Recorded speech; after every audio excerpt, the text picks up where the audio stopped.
FBA Friday. We in the house. Family, y'all name this rap group right here because they say they want to be down with y'all black Americans. I mean, they say they want to be down with black Americans. Because you know tethers all over the world want to be your friend, right? Y'all know they even trying to rap to you now? I ain't never told no lie.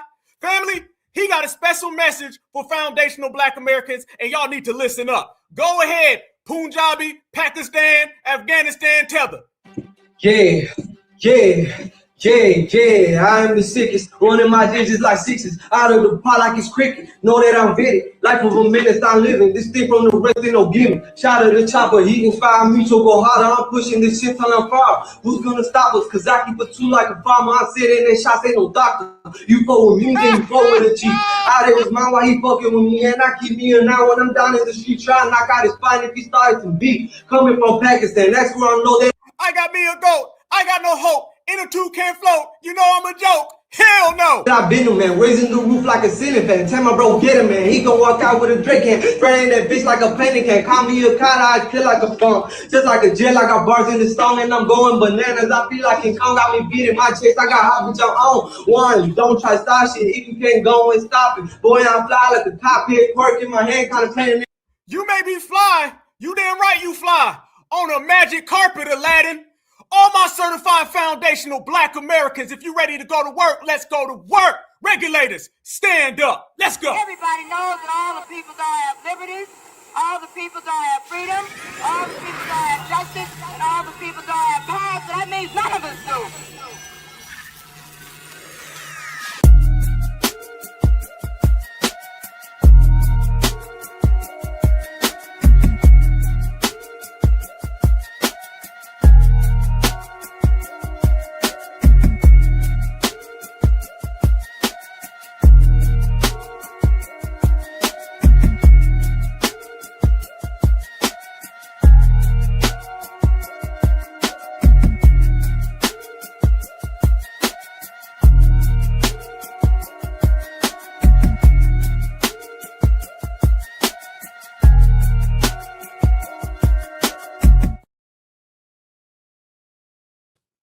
You damn right it's foundational black American legends. And you know you got a legend in the building. Let's go to work. GA's in here. Who else is in here? I know St. Louis is in here. South Carolina, GA, another one. Let's go, baby. You already know. Arkansas is in the building, in the place. Philadelphia is in the building, in the place. That be the 215, all the way live, certified all the damn time. Let's go to work, fam. The DMV, yes indeed. Mississippi's in the building. Boston's in the building. Cali in the building. Washington's in the building. New Jersey's in the building. I see you. You see me. We in here. Philly. Watts is in here. Connecticut's in here. Louisiana, what's happening, baby? I see Maryland. I see Denver, Atlanta, Alabama, Memphis, North Carolina. Milwaukee's in here. Michigan's in here. North Carolina, Dallas, another New Jersey, Indiana. Duval's in the place. Omaha's in the place. Philly's in here. Houston's in here. New York's in here. Stand up. Be represented, fam, right now. Stand up. Let's go to work. I see another Watts, St. Louis, Staten Island, and you already know. The Midwest is in the place. Shout out to Michigan. Let's go to work. Yay, area. There they go. Certified. Salute. Black Alpha. In the building. In the place. Showtime. FBA Friday. All world. They just running and they better pay rent. Family, let's talk about it. Everybody right now is running around here trying to talk about what foundational black Americans got going, and foundational black Americans got everything going. So they're going to be talking for a long time. Okay, and now I know Aladdin came in here with his busted ass Pakistani rhymes, but that ain't gonna get us to be your friend. No. The Iranians running around here, they got raps too. I'm talking about they done wrapped up the goat and every damn thing. But guess what? That ain't gonna get you to have foundational black Americans as your friend either. There ain't nothing anybody can do to get foundational black Americans to put on the cape, because we ain't got no capes. Let me tell you what we got. We got a hell of a lot of regulators in here. Virginia just showed up in the building too, man. Let's go to work. Peace and love, family. Peace and love, family. And you all my family, and my family is well represented here tonight, fam. You done seen all of these people running out here saying crazy things. Guess who showed up talking reckless? She done put down the vodka, picked it back up, got her some Tanqueray. She done got some collard greens out the bathtub, and now she thinks she gonna come back. And guess who's out there mad at foundational black Americans? Yep. That hey is really beep. Family, they done brought in the very musty professor. Damn. Terrible, terrible. I know about the nutty professor, but the musty professor ain't goddamn right. Roland Holland Martin. And fam, we done packed him up last week, and we gonna pack everybody else up this week. Let me tell you something. If you want to be a slave, then I'm gonna give your ass that ass whooping that your slave master never gave you. And I'm gonna give it the certified way, fam. You're gonna bow down. That go for Clyburn, that go for Al Green, that go for Al Sharpton, Kamala Harris, Barack Obama, that go for all the Democrats, all the Republicans, all the tethers, all the ops. Anybody can get it, and they will get it today on this broadcast. Fam, it feels good to have you here. I'm glad y'all are here, fam. We're going to go all the way down the line today. If you a real regulator, then stand all the way up, because a lot of people's out there trying to be friendly, diddly, windly. A lot of folks want to be down, but you ain't paying your dividends. Don't they know the only way you can be down is if you certified? You know what I'm saying? If you ain't certified, you can't be with certified. Certifieds run this house. And you know why we run this house, family? Because now the Democrats are out here, and they're trying to low-key ask for reparations apologies. Yes, they are. They said, can't we all get along? They said, can't we be friends? They said, can't we all just rock together? And I say, hell no, bout ain't. Family, let's go to the streets. This just went on with these sellout Democrats, okay? They are out here turned up. Family, y'all know I done came in at 100 miles an hour before, but I think today I done came in at 1 billion, and it's good. They done pulled out James Clyburn. Yes, family. They pulled him completely out of that casket. All right. Let me show y'all what he talking about. He running around here saying that the SAVE Act is the same as Jim Crow. Damn.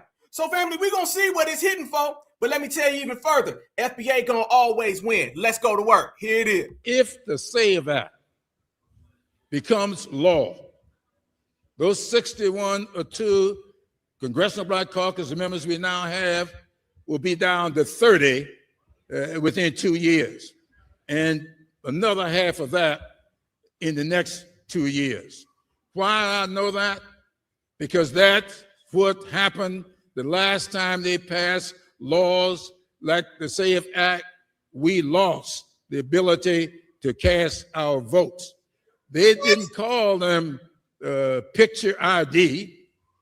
They called them things like how many bubbles are in a bar of soap, how many jelly. They called them things like how many bubbles? This man can't even talk. He can't even speak right. They called them how many fish fries does it take to get a COON to vote Democrat? This man can't even speak. Somebody send this man back to the nursing home, family, because I don't know where he at. He's the only person on the planet older than Joe Biden, family. All right? Take the diapers off. Let's get to work. Nobody likes you. We don't want to hear from you. Okay? We're going to send you on back in time since you want to be there. Our votes. They didn't call them picture ID. They called them things like how many bubbles are in a bar of soap, how many jelly beans are in that jar. They didn't say, as the secretary said earlier, you can't vote. They just made it near impossible for you to get registered to vote. Family, this man needs to get registered for the nearest nursing home. He needs to get registered for the COON awards. He needs to get registered for everything. So what you end up having today, fam, exactly what's going on. And we're going to talk about it today. Reparations is literally at the tip of everybody's tongue, fam. And everybody is trying to do things. Here's what I want you to understand. Mark this down. Whenever you see the Democrats come out and give a speech, that's an anti-delineation speech. Anytime you see the Democrats come out and they have a convention, that's an anti-delineation convention. Anytime you see somebody pop up on the internet and they talking disrespectful about the new black media, the old black media, they're always out here trying to stop us. Those are anti-delineation movements. Everything is anti-delineation, but it's cloaked as something else. I want you to understand that. Lock that in. Put it in your soul, family. Everything you hear come from people who are non-FBA is to stop FBA from delineating, because FBA stopped them from scamming. FBA done F the whole block up. Trust me when I tell y'all, ain't nobody stronger than us, man. Check the track record, baby. We winning right now. Everybody's upset because we are breaking them. So they took this non-action network, okay, because they ain't never put in no damn action, and they done pulled out Kamala Harris and everybody. Who gonna tell them? Black Americans, who gonna tell them that we ain't rocking with the Democratic Party? It's over with for the Democrats. Y'all know what the Democrats are? Democrats are like those zombies who don't know that they done. Y'all already been unalived. We unalived the Democratic plantation. It doesn't exist anymore at all. So everything they're doing right now is just one last gasp. This is why every time you turn around, everybody says foundation. Everybody says reparations. Everybody got a little point to prove, but ain't no points being proved. The only thing that matters is us right here, family. And then they done pulled out Al Green. Family, watch this. Watch this. Al Green comes out, and he's, by the way, look at him. This man's sleeping. Look at him. Who the hell talking with a microphone and his eyes closed? Okay, he sleep. He said, if you don't get these damn dinosaurs the hell out my goddamn community, if you don't get these old-ass Jurassic Park Democrats the hell up out of here, your days are over with. Yo, punk with an O, defied energy is done. The community has gave you your eviction notice. This man's sleeping. Before you knew what it was, I knows that your ass is over with. Watch this right here, family. Watch this. The man starts trying to hit you with the reconciliation. Now they're trying to take reparations and turn it into an apology. Can't we all get along? Watch carefully, brothers and sisters. We've got to reconcile our differences. So we need a Secretary of Reconciliation, just as we have a Secretary of Education, a Secretary of Labor. We need a Secretary of Reconciliation who would report directly to a president, not this president, directly to a president. And the job would be to reconcile our differences, and that reconciliation for me, I say this with no shame, no embarrassment. I am unapologetically Black. No, you're not. And I say this, that would include reparations. No, fam. Why you ain't start off by saying reparations? Y'all see what he did, right? Look what he just tried to pull on us. When we need a Secretary of Reconciliation. What? Man, don't nobody want that. Sit your old ass down and stay down, partner. No, he didn't try to play us. So this is the Democrats' hustle now. Try to weave reparations into reconciliation. That South African talk. One more back. We've got to reconcile our differences. So we need a Secretary of Reconciliation, just as we have a Secretary of Education, a Secretary of Labor. We need a Secretary of Reconciliation who would report directly to a president, not this president, directly to a president. And the job would be to reconcile our differences, and that reconciliation for me, I say this with no shame, no embarrassment. I am unapologetically Black, and I say this, that would include reparations for the 240 years of free labor that people still benefit today from, and that we were locked out of opportunities along the way while they were benefiting. So I believe in reparations. Reverend, there are some people who don't want reparations, but here's my solution to that. You don't want reparations. You don't want reparations. See how the Democrats try to pretend that they're pro-reparations, y'all? They're not pro-reparations. Democrats have already stated they don't support reparations unless it's for Africans. Then they love some reparations, right? Don't they? Here we go again. This is how they're trying to hustle. The way while they were benefiting. So I believe in reparations. And Reverend, there are some people who don't want reparations, but here's my solution to that. I'll take their share. No. You can take a long walk off a short cliff if we're counting. You see right there, family? That's what I'm talking about. Everything that these people do is designed to try to harm us. Harm against Black Americans can no longer come through the front door. Remember that, y'all, because we're here. See, fam, Black Americans guard the house, the compound. We don't allow nobody to come up in here no more. They used to just walk in the door with disrespect. They can't do that no more. So everything now has to be camouflaged. It has to be twisted and tangled. Toe up. You can't get that off on us, man. It don't work that damn way. We don't want no damn reparations in forms of hugs and apologies and a damn reconciliation. That's how they do, fam. Anytime somebody starts talking about reconciliation, they're not for reparations. That's one of the final things people do. Let me go ahead and give y'all the good news. Like I always give y'all the good news, because all we got is good news, because all we doing is winning. GOOD. Family, that's the last stage before we get our bag. Trust me when I tell you. They done did everything else. Fam, they done did every single thing else. So now they're hitting us with the, well, what about reconciliation? I'll send 20 white people to your house and we could all just hug it out. No, hell no. I'm gonna tell you what we can do. I'll send 50 million foundational Black Americans to the bank, and the hell with how you feel about it. If you feel me, man. Oh, it's all about the money now. Oh, it's all about the money. See, I've been hearing a lot of people out here talking about something. When y'all gonna get back to talking about reparations? Shit, whoever stopped? Whoever stopped? Shit, yeah, that's me. Yeah, I said it. Yeah. Who stopped? I ain't stopped. You stopped? Anybody in here ever stopped talking about reparations? I never did. Certified salute, family. Certified salute. I see you. Whoever stopped, y'all? I never stopped talking about reparations. The family never stopped talking about reparations. They want to stop talking about reparations. They thought reparations would be something everybody would get tired, take a nap, lay down, get back to it later. They can't control us the way that they control all them other people, and they having a hell of a hard time getting that through their damn heads, family. But that's good, because foundational Black Americans is allowed, we about to let it be known. However, we about to let it be known in our way. There's nothing they can do about it, y'all. Hell no, absolutely. We ain't never stopped. We ain't never stopped. We ain't never scared. There's just a bunch of never, never, nevers with us, family. So you can send out whoever the hell you want to send out.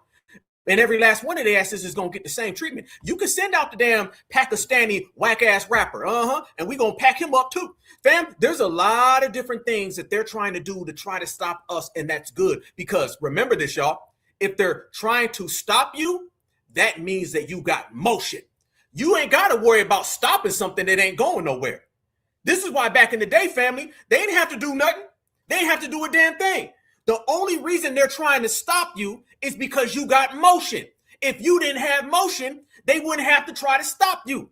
Fam, they used to spend billions of dollars to try to confuse us. Now they got to, spend billions of dollars to try to stop us, but it ain't working. Foundational Black Americans ain't going for that, fam. It's FBA Friday, man. We in the house. We already got 1.5 in 20 minutes. Some folks can't get 1.5 in their life. Who's counting? But we are. Let me show y'all another thing they're trying to run. Now they're trying to come around here and say, well, slavery. What slavery? There wasn't really no slavery. How many of y'all have noticed these people trying to rewrite slavery now? Have y'all noticed that? Matter of fact, Black Alpha, slow down. Have y'all noticed they're trying to rewrite everything? Every day, ain't there a new story?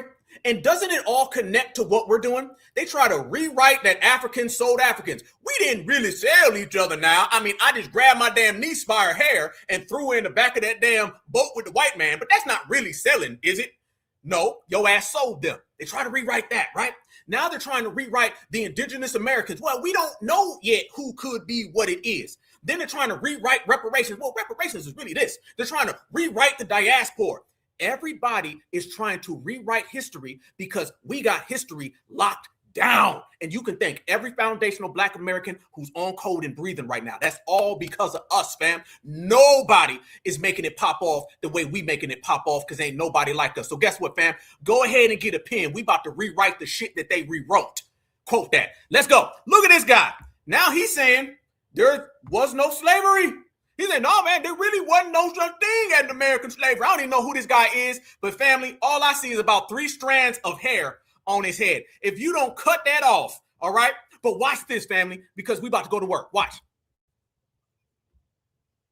Britain controlled America as American slavery. Britain controlled America for the slave trade in America for 150 years before independence. There was slavery in America, 150 years of translated slavery in America before America was even a country. Even after America is then a country, the corporations, the companies who have the ties in slavery, the boats who are bringing in mostly British boats, the connections, people who move from the Caribbean to the Americas back and forth, that internal slave trade.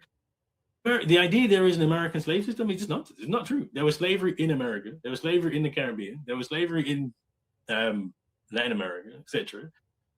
They worked in different ways and different. They had their internal mechanisms, but they're not separate things. It's the same bloody things. The same people taking the same. You know what I'm saying? The idea you could separate this and that is nonsense. This is particularly for reparations claims. Lloyd's of London has been taken to court in America multiple times. And that's a British company in theory, right? So you say British is Lloyd's of London a British company? Not really, because nothing's British. Nothing's. What the hell is this guy saying? What the hell is he even talking about? I mean, it could it be there was no slavery? Is he trying to say that slavery here? That sounds like the whole African Union thing. Fam, they got people all across the damn planet. Yeah, British bloody babble. Yes, it is. You're not lying. Absolutely. He need to have some tea, crumpets, and shut the hell up. How about that one? Okay. Fam, so now they're basically saying there was just no slavery at all. None. And guess what, y'all? If there was no slavery, then there's no reparations. Oh, they trying to rewrite everything. Oh man, they mad too. They mad, they pissed off, they upset, they hurt, they down bad, they broken. But guess what? Foundational Black Americans is stronger than ever. Yes, the hell we are. Yes, we know. We know exactly what it is. You ain't gonna fool us, partner. Bridge anymore. That was also the case back then, right? Like you couldn't. There was no way the slavery system could work on a national level. It was all they were all collaborating, they were all engaged, all the hooks in thing as. No way that slavery could have worked on a national level. Dude, the American government sponsored slavery in Americas. Yes, the hell it happened. Absolutely, my sister. We got receipts. Watch the play. So, fam, it's only been, 20 minutes? I already showed y'all them comparing Jim Crow to the SAVE Act. One ain't got nothing to do with the other, okay? Just like Clyburn has nothing to do with being a straight man, okay? Then you just seen this guy right here saying slavery just didn't exist.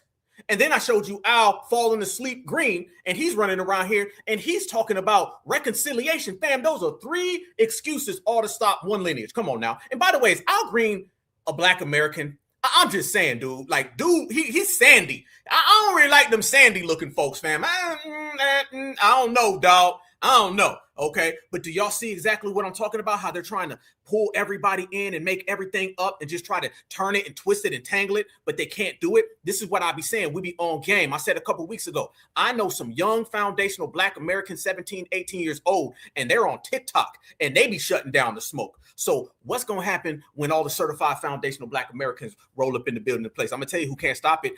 She can't stop it. She can't stop her drinking habit. Fam, if you got a drinking habit, okay, and it consumes you, then you just need to go ahead and be quiet about certified foundational Black Americans. We are out of your league, okay? And we out of a lot of people's league. I don't know why the Democrats think that they just gonna circle the block, come back around, and try to hustle us. We already ruined your plantation. You already don't exist. We already whooping you from pillar to post. I mean, damn, spare yourself the embarrassment. Family, this is what I'm telling everybody. You got to be a full-time regulator. Nobody's playing with us. Everybody wants what you got. If somebody wants to take what you got, you can't match that energy with being a joker. You can't match that energy with playing around. You got to match it with full speed all the damn time. So they try to pull out all these different Democrats, and these Democrats are out here talking all these different things. Do y'all know now Kamala Harris done popped up? And Kamala's running around here saying that voting needs to be basically a transactional thing. Transactional, you mean the fact that y'all never give us anything? See, fam, they want to take our talking points, give it back to us, and say that it's really theirs. That's really what they want to do. That's really what they want to do. And fam, she's still on the anti-Donald Trump thing. Look at this, fam. This is what I'm talking about. Okay, Kamala Harris is about to get that working. By the way, Kamala Harris is the most lame, corny, bummified politician in American history. And Black Americans are the ones who really put that stamp on her. So watch this right here, family, and watch her talking about Donald Trump. And fam, I'm sorry, but this is cringe. If you don't like cringe, look away. But ain't that what you get with Kamala? Watch this. I would prefer to just talk about the cronies who are allowing this to happen. Members of Congress, Rev, I'm going to use the F word, who are feckless. Oh, they're feckless, y'all. Ooh, this woman's so damn lame. Man, go get in the damn bathtub with your collard greens, okay? Get the hell out of our face. It's an appropriate F word.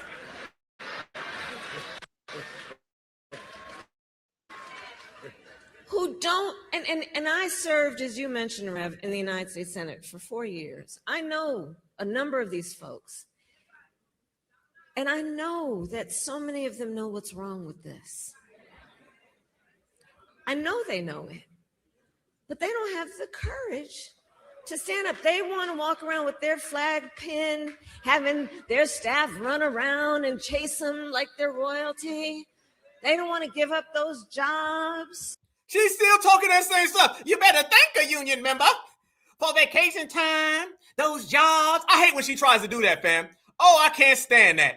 I can't. Look at her. Look at her. Hey, look at her. Screenshot that. Send that to me, fam. Somebody make a meme. Somebody make a meme of that right now. Fam, anybody. Make a meme of that. I will cash app you right now. Give me your best meme for that one.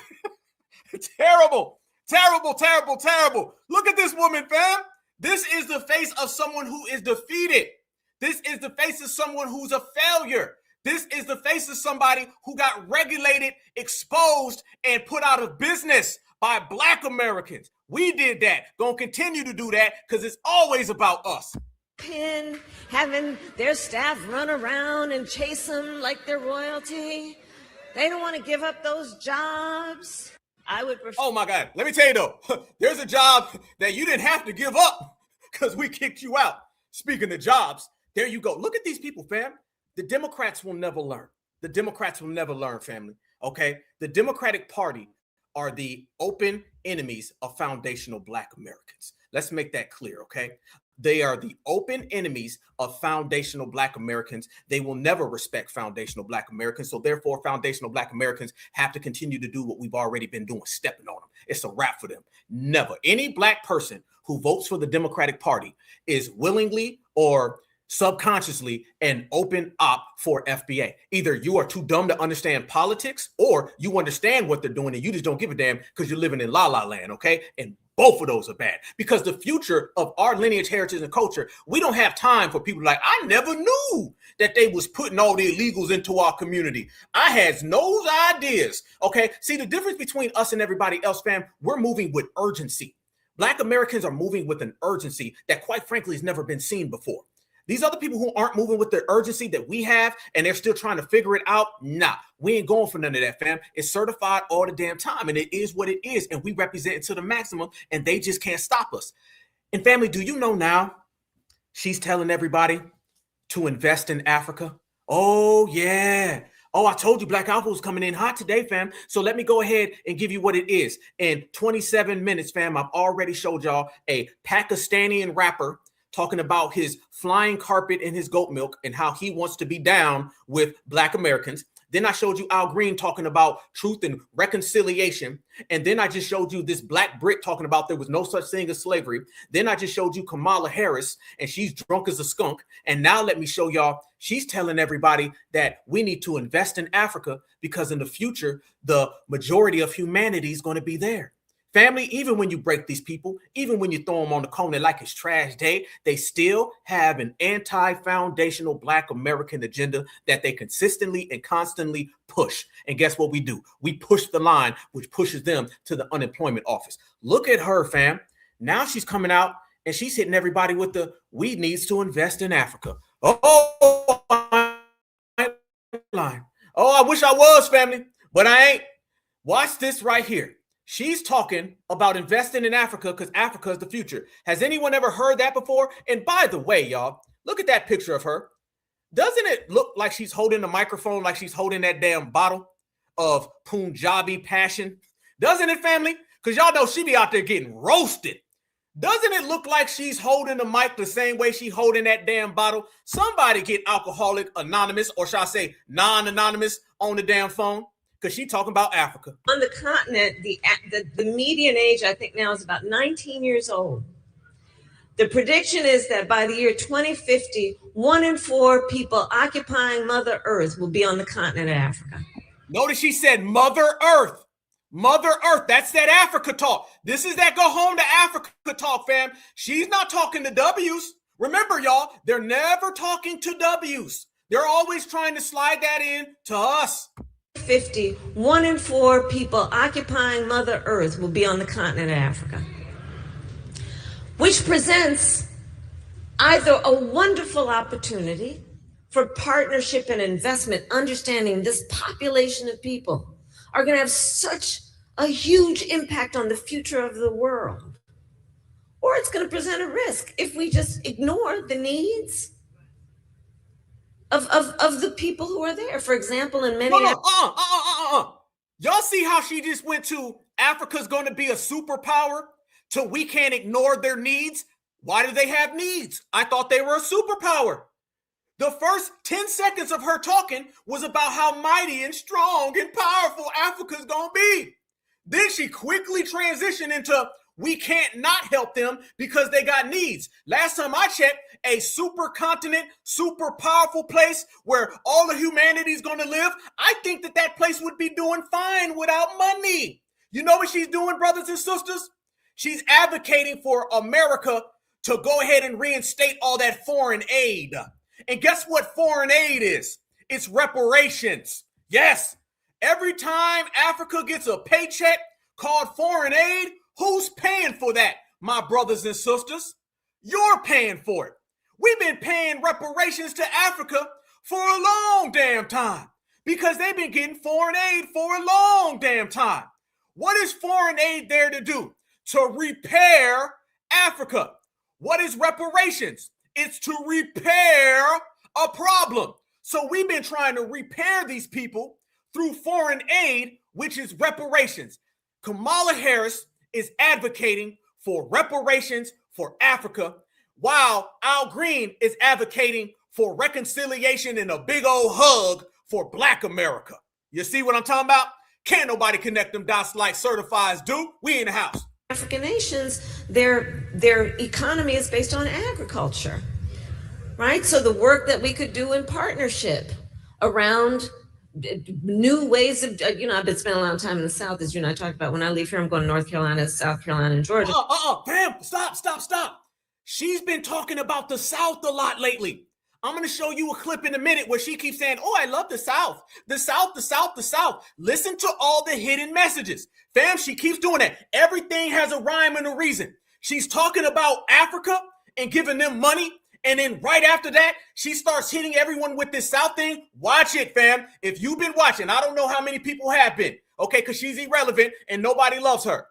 Watch how she's been, except for that damn bottle of Jack she be hitting on, and that Jack who be hitting on her. But that's another story for another day in another broadcast. She keeps talking about the South. She keeps focusing on the South, family, but she ain't talking about reparations for the South. How you gonna talk about investing in Africa and then start bringing up my home of Georgia, North Carolina, South Carolina, but you ain't talking about investing in us?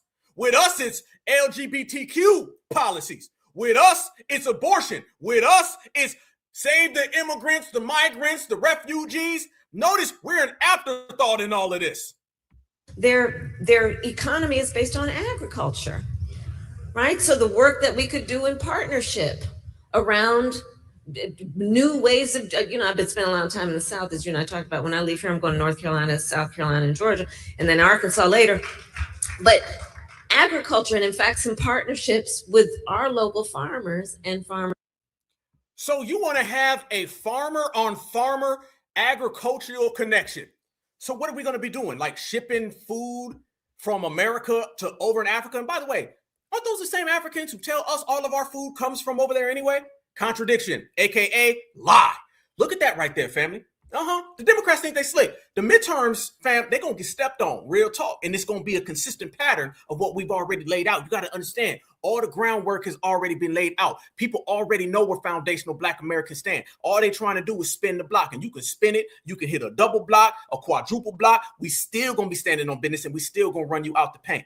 I don't want to hear about investing in Africa. Fam, she goes on a whole thing about investing in Africa. You got to watch these little committees that they have, because those are really just anti-FBA gatherings. Okay, this is what we're going to start focusing on, and we're going to call it for what it is, fam. These are absolutely, positively anti-foundational Black American gatherings. They're not there to do anything other than talk bad about FBA in indirect ways, fam. That's all that is. That's it. Don't get it confused. Don't get it tangled, twisted, no messed up. Only reason they have those is so they can talk about immigrants and they can talk about tethers. Fam, I just showed you that. Listen to what she did when she was talking about Africa. Money and investment. Look what she was doing when she was talking about Black Americans. Nothing. There you go. Case closed, fam. You got your answer, right? You got it, right? There was nothing about policy. She didn't say nothing about investing in foundational Black Americans, because if she did, she's going to add everybody else with her, right? She's talking about Africa, though. And isn't that the same exact thing when it comes to domestic reparations? The Democrats don't support it. When it comes to African reparations, Al Sharpton, James Smalls, the CBC all showed up at the damn UN for Africa. Look how much work they put in for Africa, and look how little work they put in for Black America, because they want to replace Black America with Africans. And they're mad because Black Americans see through their ass like plexiglass. They don't like the fact, family, that we calling this out. They don't want us here right now. They don't want us talking. They don't want us standing on business. But we are. And ain't a damn thing they can do about it. And this world belongs to who? It belongs to us. And we're going to continue to regulate. And regulators always win. That's why we win it. Look at this right here, fam. You also got some of these dusty people coming around here, and never ever trust somebody whose dreadlocks look like a cheap rug. Okay, never. I'm just going to tell you that ahead of time. Look at this, fam. Now they're saying Ghanaians aren't your problem, FBA. Your problem is you. Watch this, fam. Oh, the shields come out, and so do the riders. Watch this right here, fam. Oh yeah, this is a continuation, or rather an appendage to my last video about who actually owes FBA reparations. Y'all should watch it. But I just thought I would mention this because I failed to mention it in the other video. I've been getting slack because I've been defending Ghanaians. One of my best friends is Ghanaian. He's done more for me, honestly, than some of my own people. I'm just being honest. You know, that's my experience. And by the way, I thought it was Ghanaian. Did he say his friends are Ghanian? Is that what he said? Sound like he said Ghanian, fam. I've never heard of it. Where the hell is that at? Anyway. While I admit there are others who aren't as hospitable and respectful, this whole blanket, I just hate all members of the diaspora, or, you know, I'm going to disrespect all members of the diaspora. That's a trap, and you're falling into it. Did you know that it was the Ghanaians who brought the resolution for reparations for African Americans to the floor in the UN? And it was Argentina, Israel, and the United States who voted against it. Now, what do all three of those countries have in common? Yeah, so is it the Ghanaians who are the problem? Or is it those other people, those whom we cannot name, who own everything yet own nothing? Who are the ones denying you your historical birthright? It's not the Ghanaians. They're actually trying to help. But you got smoke for everybody but the right people. This is the Ghanaians, whoever the hell they are, those Ghanaians are plugged in with them Democrats, and neither one of them want us to get our reparations. Yeah, try again, homeboy. Boy, this ain't working. This ain't working at all. Nope, nope, nope. You better try another one, partner. We are not going for that. Access denied. This is why I hate. You hate ninjas. I hate ninjas because, you know, nuance doesn't matter. Educating yourself about the realities doesn't matter. No, you just want to follow people who benefit off of grifting off of your hate and your ill-informed opinions. They don't speak actual facts. They just throw shit out there like their slave masters told them so they can take advantage of your ignorance. Well, guess what? Like the Dr. Khalid Muhammad said, I'm a rebellious slave, okay? Boy, don't they always say some COON talk and then always just throw out some random person? Man, like Khalid Muhammad said, I am a rebellious man. And you over there caping for the Democrats. This right here is a Democratic shield, family. I want everybody to understand what you're looking at. That's a Democratic shield. Don't know what the hell he's talking about. He don't know what he's talking about, okay? That's exactly who this guy is. The guy Ghanaians is the Ghanaians. He can't even say what they are, who they are, where they from, okay? Exactly.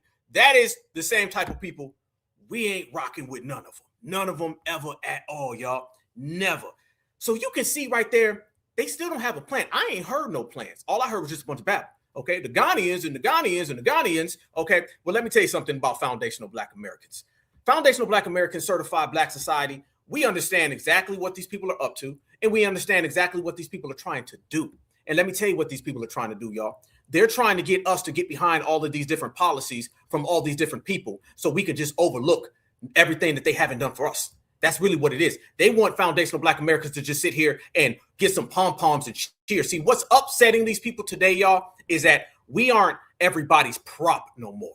You can't come around here and try to have foundational Black Americans be the ones who do all the work and everybody else benefits. This is what's really pissing them off. Because once we withdraw from the system and once we withdraw from the games and the shenanigans, they don't have anything to stand on.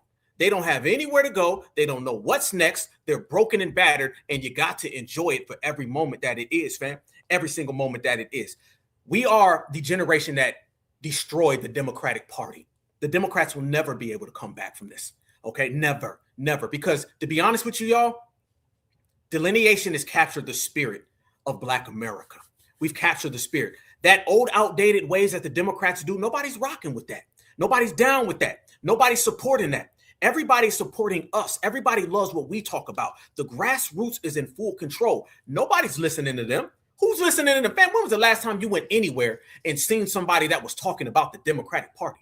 The only people still talking about the Democratic Party are irrelevant people who you know are going to be irrelevant today because they was irrelevant yesterday. You're hearing more people talking about, man, I went back to trace my lineage. Man, I found out I got people all through the South. Man, I love being a Black American. That's what you're seeing now. And what you're not seeing is these do boys for the Democratic establishment. You're not seeing them out here. What you are seeing is the certifieds. And there's a new certified born every single day, y'all. And this is how the message changes. And this is why I tell everybody, and I'm the main one saying this as loud and proud as I can, they will look back on this generation 50 years from now, and they're going to say that was the most important generation because that generation saved us from erasure. And if we got to ruin some political parties, we got to ruin some tethers, we got to ruin some people with zero hairlines, then damn it, consider themselves ruined because FBA always wins. Let me take it even further, fam. She wasn't done. She ain't done it all. Watch her right here, fam. Oh, man, it gets more cringe and more cringe and more cringe. This woman right here looking stiff as hell, okay? Look at her right here, family, doing more babbling. But nothing is adding up. Oh, and they dragging her on social media. Let me make this clear, y'all. They are dragging her on social media right now, and they should. They then are proposing the SAVE Act. One must ask, save who? And what they will do is basically, to your point, Rev, to register to vote, you're going to have to prove your citizenship by a passport or a birth certificate. What's wrong with that? What's wrong with that? Why they all got their damn eyes closed? Every time I turn around, these people got their eyes closed. Like they're not even listening to themselves. Then they got the SAVE Act and one with people. What's wrong with presenting your identification? Why? Is it because Black Americans have exposed illegal immigration? Is it because Black Americans have shut down all them Julio Romero Gonzalez's, and Tortilla Selena coming over here? Is it because Black Americans took the people that you were trying to replace Black Americans with and put a highlight spotlight on them and now ICE is deporting them? Did you lose a voter block trying to gain a voter block? And is FBA responsible for that? Yes, the hell we are. You damn right we are. So what's wrong with letting people know who you are? They then are proposing the SAVE Act. One must ask, save who? And what they will do is basically, to your point, Rev, to register to vote, you're going to have to prove your citizenship by a passport or a birth certificate. What is wrong with that, family? What is wrong with that? Boy, they fighting for these illegals, ain't they? Look how hard these people fight for illegal immigrants, y'all. Look how hard. Fam, they talking about illegal immigrants. I'm still waiting at this non-action network committee or whatever the hell they want to call it. Why haven't you heard anything about Black Americans yet? You ain't heard them say nothing about Black Americans. She done went from the SAVE Act in Africa. Fam, I see Africa. Oh, no, we got to talk. Let's talk about it. Let's talk about it. We're going to be about it. Let them come see about it, family. Hold up. I seen them talk about Africa. I've seen them talk about illegal immigrants. They ain't said nothing about Black Americans, though.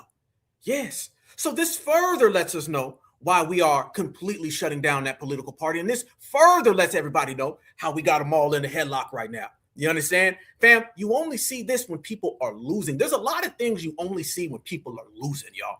They're losing. This is why you're getting what you're getting. You're getting this right now because they've already lost. It's a wrap. It's over with. Said and done. We number one. It's over. Foundational Black Americans got these people finished. And this is why you're seeing them talk about everything else. So if I just sat there and showed y'all them talking about Africa, and I showed y'all them talking about the illegal immigrants, and by the way, trying to slide the illegal immigrants onto our accomplishments, let me show y'all them now start talking about DEI. Oh man, this was nothing more than a save the immigrants because foundational Black Americans is packing everybody else up. That's what this is. Fam, everything you're seeing in America is a result of us in the reparations generation. These people only change because we change. Remember, y'all, your oppressor or your enemy behavior only changes if your behavior changes. When your behavior is can't we all get along, you get can't we all get along policies. When your behavior is Black and brown coalition, you get Black and brown coalition policies. When your behavior is people of color or minority, you get people of color or minority policies. Right now, you get these people breaking down because they can't force none of those on us because the lineation done showed up and clean house. Look at this even further, fam. Hit it up. Watch this right now. Fam, oh no, they out here. Oh, they trying to work. Look who they got, fam. Listen, boys. This dude think he gonna beard his way out of that Starburst bag that he popped out of. You can grow a beard down to your neck. You still from the Skittles bag, partner. Watch this. Oh, they go full Democratic Shield. The irony of it, of course, is that this is about merit. This is about making sure that people and businesses who have been excluded get a chance to compete, get a chance to participate, get a chance to create generational wealth and deliver projects well. And we've seen this especially in transportation, going back certainly to Atlanta, whose Black middle class today has a lot to do with the then mayor, Maynard Jackson, insisting that the airport project was fair in creating opportunities for Black-led contracting firms. No, fam, the damn airport in Atlanta is filled with tethers. How many of y'all been to the damn airport in Atlanta recently? Have y'all been there? Tell me, fam. I know, fam, the airport in Atlanta is filled with tethers. There's tethers everywhere. I told y'all the story where the tether was trying to hustle me out of a damn Uber. He's like, get in this Uber. Get in this Uber. Fam, you got tethers in Atlanta that are walking up to people and trying to steal work and steal clients from Black American Uber drivers. That is a tether fest in Atlanta. Fam, don't let these Democrats talk that talk. Nah, bro. We know exactly what's going on. In New York as well. There you go. Facts. Y'all know what I'm talking about. Yep, I see y'all. You in Atlanta right now? Absolutely. Shout out to the A. Orlando Airport. See, I understand Orlando and New York, but Atlanta? See, hey, I understand Orlando. I understand. Okay, Atlanta, there's a lot of them folk down there. I understand New York. Atlanta? This is because they trying to go down to the South because they know this is our house. They know this is our motherland. This is why we've been telling everybody. They out there trying to infuse all these people. That's why Kamala earlier is talking about going to the South. Connect the dots. Yo, brother, Black Alpha only gonna tell you the real, and you can connect the dots yourself. I just showed you Kamala Harris talking about going down South in the middle of her talking about investing in Africa. Yep. And now he's talking about Atlanta and all the opportunities. You think it's a coincidence, fam, that they keep bringing up the South in Georgia at the same time when they're catering and caping for other groups because they want them other groups down here? Let's go. And a whole middle class arose out of that. Some of those businesses, I met them, now they're in their second generation. They were delivering the renovations on the project that their parents or grandparents had delivered the groundbreaking on. It's incredible how that can work. And let's be very clear, this is not about, these guys in charge right now are not about merit. Right. I mean, look at how the Secretary of Defense intervened, overruling his own Secretary of the Army in order to block the promotion of Black colonels deserving to be general officers. Now they want to talk about Black. Notice every time they talk about Black, it's never tangibles. Fam, I just showed you them talking about illegal immigrants. I showed you them talking about foreign aid. They're only talking about Black people when they can dump it on Trump. Notice, y'all, the Democrats never address racism. They never address supremacy unless they can dump it on Donald Trump. That is it. When they talk money, Africans, immigrants. When they talk voting, Africans, immigrants. When they talk about investments, Africans, immigrants. When they talk Black Americans, oh, Donald Trump is bad. Y'all know what I'm saying. Y'all seeing it. Anybody seriously think that the reason a creature like the Secretary of Defense overrules the career military on who to The hell going on his goddamn screen? He done messed the damn screen up, fam. That ain't me. He talking all that BS, and his damn screen done start to break down. You see? AI don't like ugly. Look at that. He done messed the screen up. That ain't me. My screen is good. Look at that, fam. You see what happens when you start talking reckless? Do the ancestors not pop up? That ain't me. That ain't my screen. Y'all see me over here. How y'all doing? Certified salute. Checkmate. That ain't me, fam. You see the ancestors and say, oh, enough of this bullshit. Pull the plug. You ain't your damn Skittles bag, Starburst, fruit cup, fruit by the foot, fruit roll up. Get the hell up out of here. Look at that, fam. The ancestors have said enough of this BS. Leave it up to Black Alpha, fam. Even I'm going to get the damn ancestors turned up.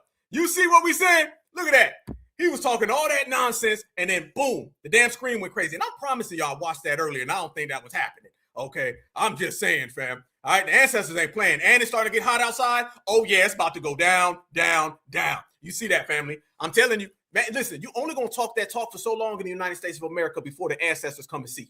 You're only going to talk that talk in the United States of America for so long before foundational Black Americans come get with you. We ain't hearing these people, okay? Because remember, y'all, everything that they're talking about is based off the backs of us. Remember that, y'all. Now, they didn't mind dilly-dallying their asses on up to the UN to get wholeheartedly supportive of reparations for Africans, but notice nothing about us unless they can blame Donald Trump. See, Black Americans are done with the we only going to acknowledge y'all when we're going in on Donald Trump, okay? Bring up Black Americans without the Republicans. Right now, you go ask a Democrat to bring up Black Americans and be absent of Donald Trump, be absent of the diaspora or the Black and brown. They can't do it. They can't talk about us specifically and directly. They always got to include somebody else. That's just how they are, fam. That's how they're hardwired. The Democrats are open enemies of foundational Black Americans, point blank, bottom line. And I don't want to hear about, oh, the Republicans, nah, F both of them. Okay, because when you're dealing with the system of supremacy, you're dealing with two sides of the same coin. And what is that coin? It's all anti-us, okay? And we get rid of both of them at the same damn time. And family, do you know they've been sending out their Somalians? And the Somalians, remember, all these people are clicked up together. The Somalians are running around here, and they're saying how they want to be down with Black Americans and they want to thank Black Americans.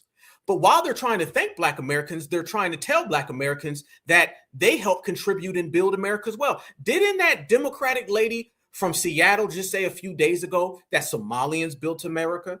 Didn't she say that?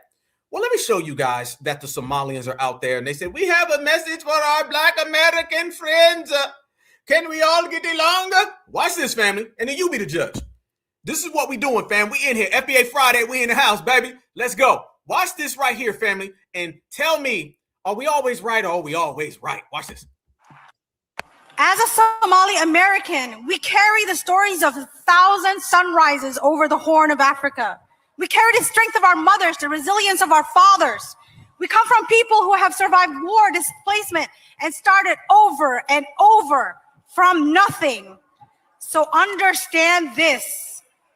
If we have survived all of that, we will survive your harsh words. You didn't survive nothing. You fled.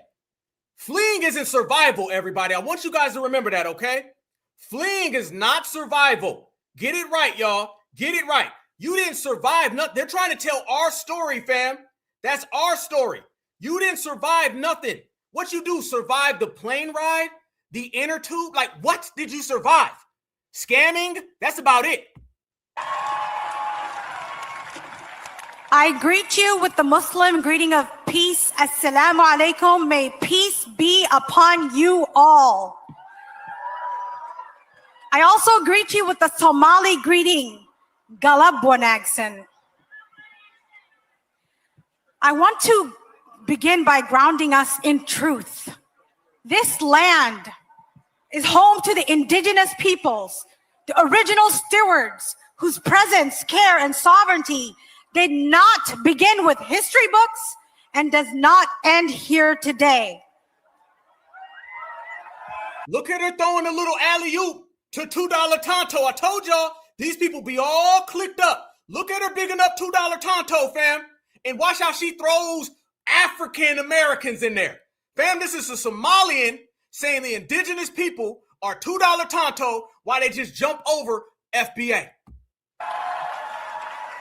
We must also acknowledge our African American sisters and brothers whose ancestors were forcibly brought here through slavery and who build, shape, and sustain this country through generations of struggle, resistance, and brilliance. She couldn't even read, fam. She was struggling. They built, they tried, they worked, they hard, they did. She can't even get it right reading that damn script. And by the way, how you gonna throw us in second? How you gonna throw us in second, fam? See, that's disrespectful. That's disrespectful, y'all. Okay, when you talk about America, you talk about us and miss me with your brother and sister. Notice she didn't say $2 Tonto was her brother and sister. She didn't say that about $2 Tonto, but she acknowledged them first. And then it's we also must our brother and sister. Who the hell said you was my brother or sister in the first damn place, homie? You can't just tell me we related. You can't just say we friends. You ain't nowhere, shape, or form or fashion foundational Black Americans. So you can go ahead and sit all the way the hell down because we reject your deposit. Acknowledge our African American sisters and brothers whose ancestors were forcibly brought here through slavery and who build, shape, and sustain this country through generations of struggle, resistance, and brilliance. Many of us— Oh, no. Let's break that down, fam. Oh, there's a hell of a lot wrong with that. There's a hell of a lot wrong with that one. First and foremost, you see how they try to always hit you with the African thing? Y'all, you notice that's kind of the play now. Have y'all been noticing that, fam? They don't never really want to acknowledge us, but whenever they do acknowledge us, they always got to say how we were forcibly brought here. Y'all been caught in it, seeing that little hustle that they do? They always be slick with it, don't they? They be like, we have to acknowledge Black Americans. Well, they typically say African Americans who were forced to come here. They came here by shackles. You ever notice that? They don't never just say us off rip. They don't never just get straight to it, do they? It's always some type of additive. They always got to attach something to it whenever they talk about us. And they always have to add that little, we came here slaves talk. Okay, they always have to do that. That's a way basically of them still trying to connect us to Africa without them connecting us to Africa. You understand where I'm coming from, fam? That's a way of them doing it in a roundabout fashion. This is how these people are. This is how they try to hustle the game. And we ain't going for none of that. All right. We understand exactly how that play is and how that play will not work on us. So we are dismissing that, fam. Immediately dismiss and check anybody who tries to tell you that your history started with slavery. I don't care who they are. I don't care who they are. If they ever come in here and say, we got to send a shout out to Black Americans, who were forced here. And by the way, she also didn't say how they benefit from those Black Americans. See, what they want to do, fam, they just want to use us as a relic. That's all they want to do, fam. They don't really want to talk about us. They just want to walk around us and throw us a little bone real quick and then keep it moving. This is how these people are. Because when you see a Democrat, you see a tether, you see a tethercrat, and the tethercrats are all plugged in, they're all tapped in, they're all on the same page, and we know exactly what it is. I've been showing you guys a lot of these people lately and how these people been running around here disrespecting the lineage, heritage, and culture. I've been showing y'all how these individuals think they slick. I've been showing y'all how these individuals think that they're going to come around here and pretend that they're down with foundational Black Americans. You're not down with foundational Black Americans. Foundational Black Americans are standing on foundational Black American business. And the main thing about it is everybody has to realize is FBA all damn day is that we not playing no games with any of these people. FBA understands the way the game is moving, and FBA understands the way the game has always been. And how's it always been, y'all? It's been based on us and our own merit at our own time, if you feel where I'm coming from. Let me show y'all this right here. These people think they slick. Remember last week I showed you that guy, and that guy was running around, and he was saying how Black Americans did this and Black Americans did that. Watch this. And fam, tell me this ain't tethering right here. Do you know Africans are now saying that they are the ones who created the American flag? Family, everybody in the chat right now, put who created the American flag, who really created the American flag. And this African woman says it was an African person. Watch this. Was also made by an African girl. That American flag was also made by an African girl. A lot of people, they don't talk about her, all because she is Black. She has been ignored and even forgotten. So Grace Wisher was 13 years old in Baltimore over 200 years ago. So she was working as a servant in exchange for food, shelter, and training. She was staying in the home of Mary Pickersgill. Mary Pickersgill is famous for sewing the Star Spangled Banner, a huge American flag, which later on inspired the U.S. national anthem. But Mary did not do it alone. She was helped by Grace Wisher, a 13-year-old black girl. She helped. Stop. Somebody in the chat put, no, a couple people. Betsy Ross, no, she did not. No. Betsy Ross, somebody, no, I don't know if, like, y'all don't know that. Fam, can the chat correct that? Okay, because somebody, I see a couple people saying Betsy Ross. Can it, chat, y'all handle that one? Because I come on, like, we know that's not the case. It was not Betsy Ross who created the American flag, okay? Like Paul Mooney said, her ass was in bed by 6 o'clock. Stop playing. No. Absolutely. Y'all, yeah, absolutely. Y'all know what it is in the chat. Grace Wisher. That's who it was. Don't let no African say that, and don't let these W's run around here and say it was Betsy Ross. Betsy did it. No, she did not. No. Hell to the no. No, let's get it right. An African girl. A lot of people, they don't talk about her, all because she is black. She has been ignored and even forgotten. So Grace Wisher was 13 years old in Baltimore of 200 years ago. So she was working as a servant in exchange for food, shelter, and training. She was staying in the home of Mary Pickersgill. Mary Pickersgill is famous for sewing the Star Spangled Banner, a huge American flag, which later on inspired the U.S. national anthem. But Mary did not do it alone. She was helped by Grace Wisher, a 13-year-old black girl. She helped in making the most important symbol in American history. That flag was so big that it took several people to finish it, and it took 6 weeks to complete it. Why is an African woman talking about the American flag, y'all? Why the hell do you care about the American flag? And notice how she started off by saying African, and then she transitioned into black. I'm telling you, boy, these tethers be slick, fam. Watch, her first words are African, and then she stopped saying African, and then started using black. This is why we got to gatekeep blackness, y'all, because they'll try to slide that in if you ain't watching.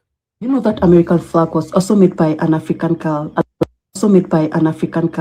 A lot of people. See how it was African girl? Now watch her start saying black right afterwards. They don't talk about her, all because she is black. She has been ignored and even forgotten. So Grace Wisher was 13 years old in Baltimore over 200 years ago. So she was. They ignored her because she was black.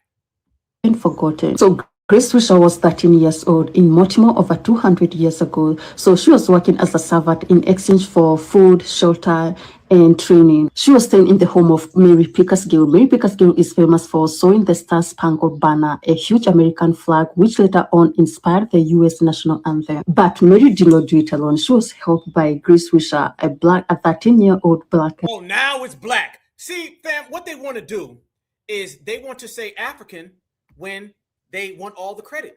And then they want to say black when they want it to be spread around for them to have access into the household.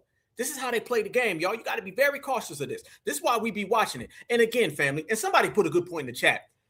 Somebody's making them do all this. Straight up, fam, let's be honest. Come on, fam. Can we talk about Cohen Tether Pro? Okay, which I started saying that, and I know people still be trying to run with that on TikTok, but that belongs to I. Family, this is being propped up where these people are doing this. Trust me, y'all. You know, that, fam, you can go slide these people a goddamn bowl of Jollof, and they'll sell out the whole goddamn village, all right? This is what it is. Yeah, that was a foundational Black American sister who did that, all right? Don't let nobody, especially an African, talk about that. Why is an African talking about what a Black American did in terms of sewing the flag? You know why she's doing it? Because she's trying to stake claim to it. This is what it is when you use flat blackness. See, flat blackness allows people to stake claim to things that have nothing to do with them, things that do not concern them. It does not concern any of these people to talk about America at all, but they use flat blackness as a little way to weasel themselves into the door. Well, you know now it was done by this, don't you? Didn't you hear? See, they only want to be down with blackness when they can take away from Black Americans. Any other time is we ain't got no culture. Any other time we ain't got a culture, fam. Y'all ain't got no culture. Y'all can't do this. Sounds like we got a hell of a lot of culture because you're always trying to steal from our culture. See, we understand exactly the way the game is played, and we understand the way that these people try to play us. You can't play us. Foundational Black Americans are too damn thorough. I mean too damn thorough for all them little games and little tricks that they be trying to come up with. Flat blackness got to go. I'm talking about right now. Flat blackness, it cannot exist, because then you're going to have to ask the question, family, who's black? Everybody can be black. Then hell shit, just anybody can show on up. Anybody come on in the house, everybody come on in. Let's just have a good ass time. We all black. And family, speaking of that, let me go ahead and talk about something and address something that needs to be addressed. I see the chat in here, family. How many of you guys have been seeing black people caping for Iranians?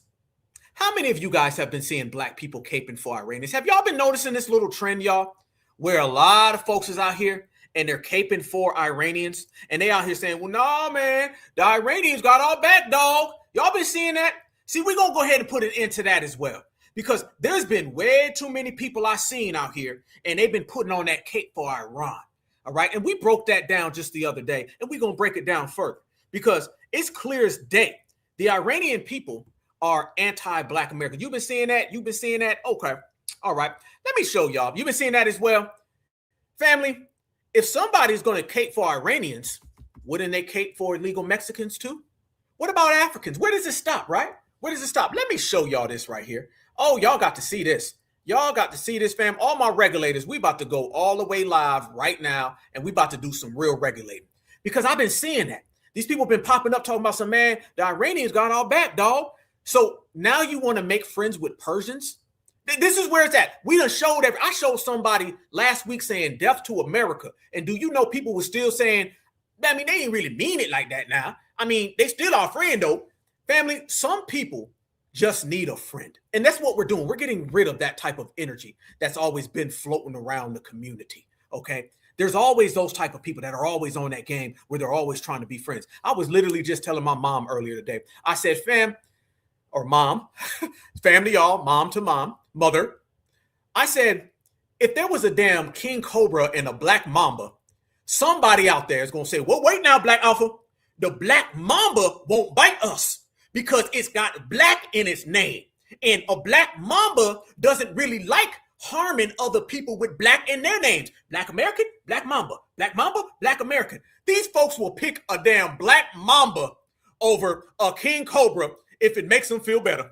They be like, wait a minute now. We're not going to talk about the hippopotamus and the rhino. See, the hippo has always been our friend. Why? Because if you think about it, brother, when the sun shines off the North Star, the hippopotamus sees us as an ally. You would never, I could walk right by a hippo right now and I could pet it. It would never bite me because it's my friends. Fam, you got to watch for them. It's my friend. I don't give a damn what. It could be the worst thing on the earth. They're going to be some Negro popping up trying to convince all black folks that we safe. Man, don't worry. It's a black mamba, man. It won't bite you. You know what I'm saying? Matter of fact, if it does bite you, the poison doesn't really affect us because it's the friendly poison. You ain't heard of friendly poison? Yeah, man. Joe Biden had it, man. Julio got it. The black mamba dude. So does the hippopotamus. They all our friend, man. Fam, I'm telling y'all right now, tell me the situation where there ain't been a black person that popped up and tried to convince every other black person that something's our friend and we know it ain't. Do you know during slavery, they was telling other black folks, let the slave master talk? There was people saying, let the KKK talk. I'm telling y'all, people think it's a joke. There was people saying, let the KKK talk. Let the teller talk. Ain't nothing new. How you always got somebody popping up trying to tell us somebody's our friend. People been doing that for years. Godfrey told black Americans to eat a D. And there's still people saying, wait now, don't you talk about Godfrey. Godfrey had one good interview. I'm telling y'all, I'm of the F him, F the hippo, F the damn black mamba, F the king cobra, F every goddamn body. How about that one? Watch this, fam. They out there tap dancing. Oh, man. The Iranians put out a damn Legos video. So you mean to tell me a Lego video from somebody all the way on the other side of the Atlantic Ocean, all the way on the other side of the Persian Gulf, people who have melanated folks over there being oppressed, and people who screaming death to your country. None of that matters because they put out a Lego video. What's next, fam? The Legos, the hippos, and the black mambas all gonna team up, and some Negro gonna say, them is our friends now. Watch this, family. They out there with the cape on, and we ain't got none. Watch this. First and foremost, assalamu alaikum. Okay. Happy Ramadan. Yes, you want to get my formalities out the way. that ain't got nothing to do with us. You know, I'm just here to speak on behalf of my people. We ain't never had an issue with y'all. My name is actually Arabic. Oh, God. And as a matter of fact, if you knew anything about niggas, we really do admire the Muslim community. As a matter of fact, when our brothers go to prison, they come out, mashallah. A whole lot of niggas don't even eat pork just off the strength of solidarity. Have y'all ever heard of Malcolm X?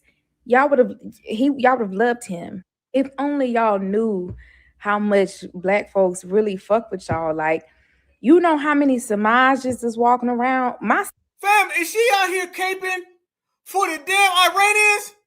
Fam, we got to regulate this. This ain't gonna get reparations, fam. No, because somebody gonna come around and say, reconciliation is good. If you can't handle the Iranians and Legos. No, I'm not done. Watch this right here. The video, and this one is called One Vengeance for All, and it's a slow jam, but you can't front on how creative this team is who's dropping these videos. The storytelling is touching, man. Check this out. The American Indian. It's a Legos. Slave. No, the black person got a damn Jerry curl. He got a Jerry curl. They made the black Lego with a Jerry curl. What the hell is that? How in the hell are you down with this?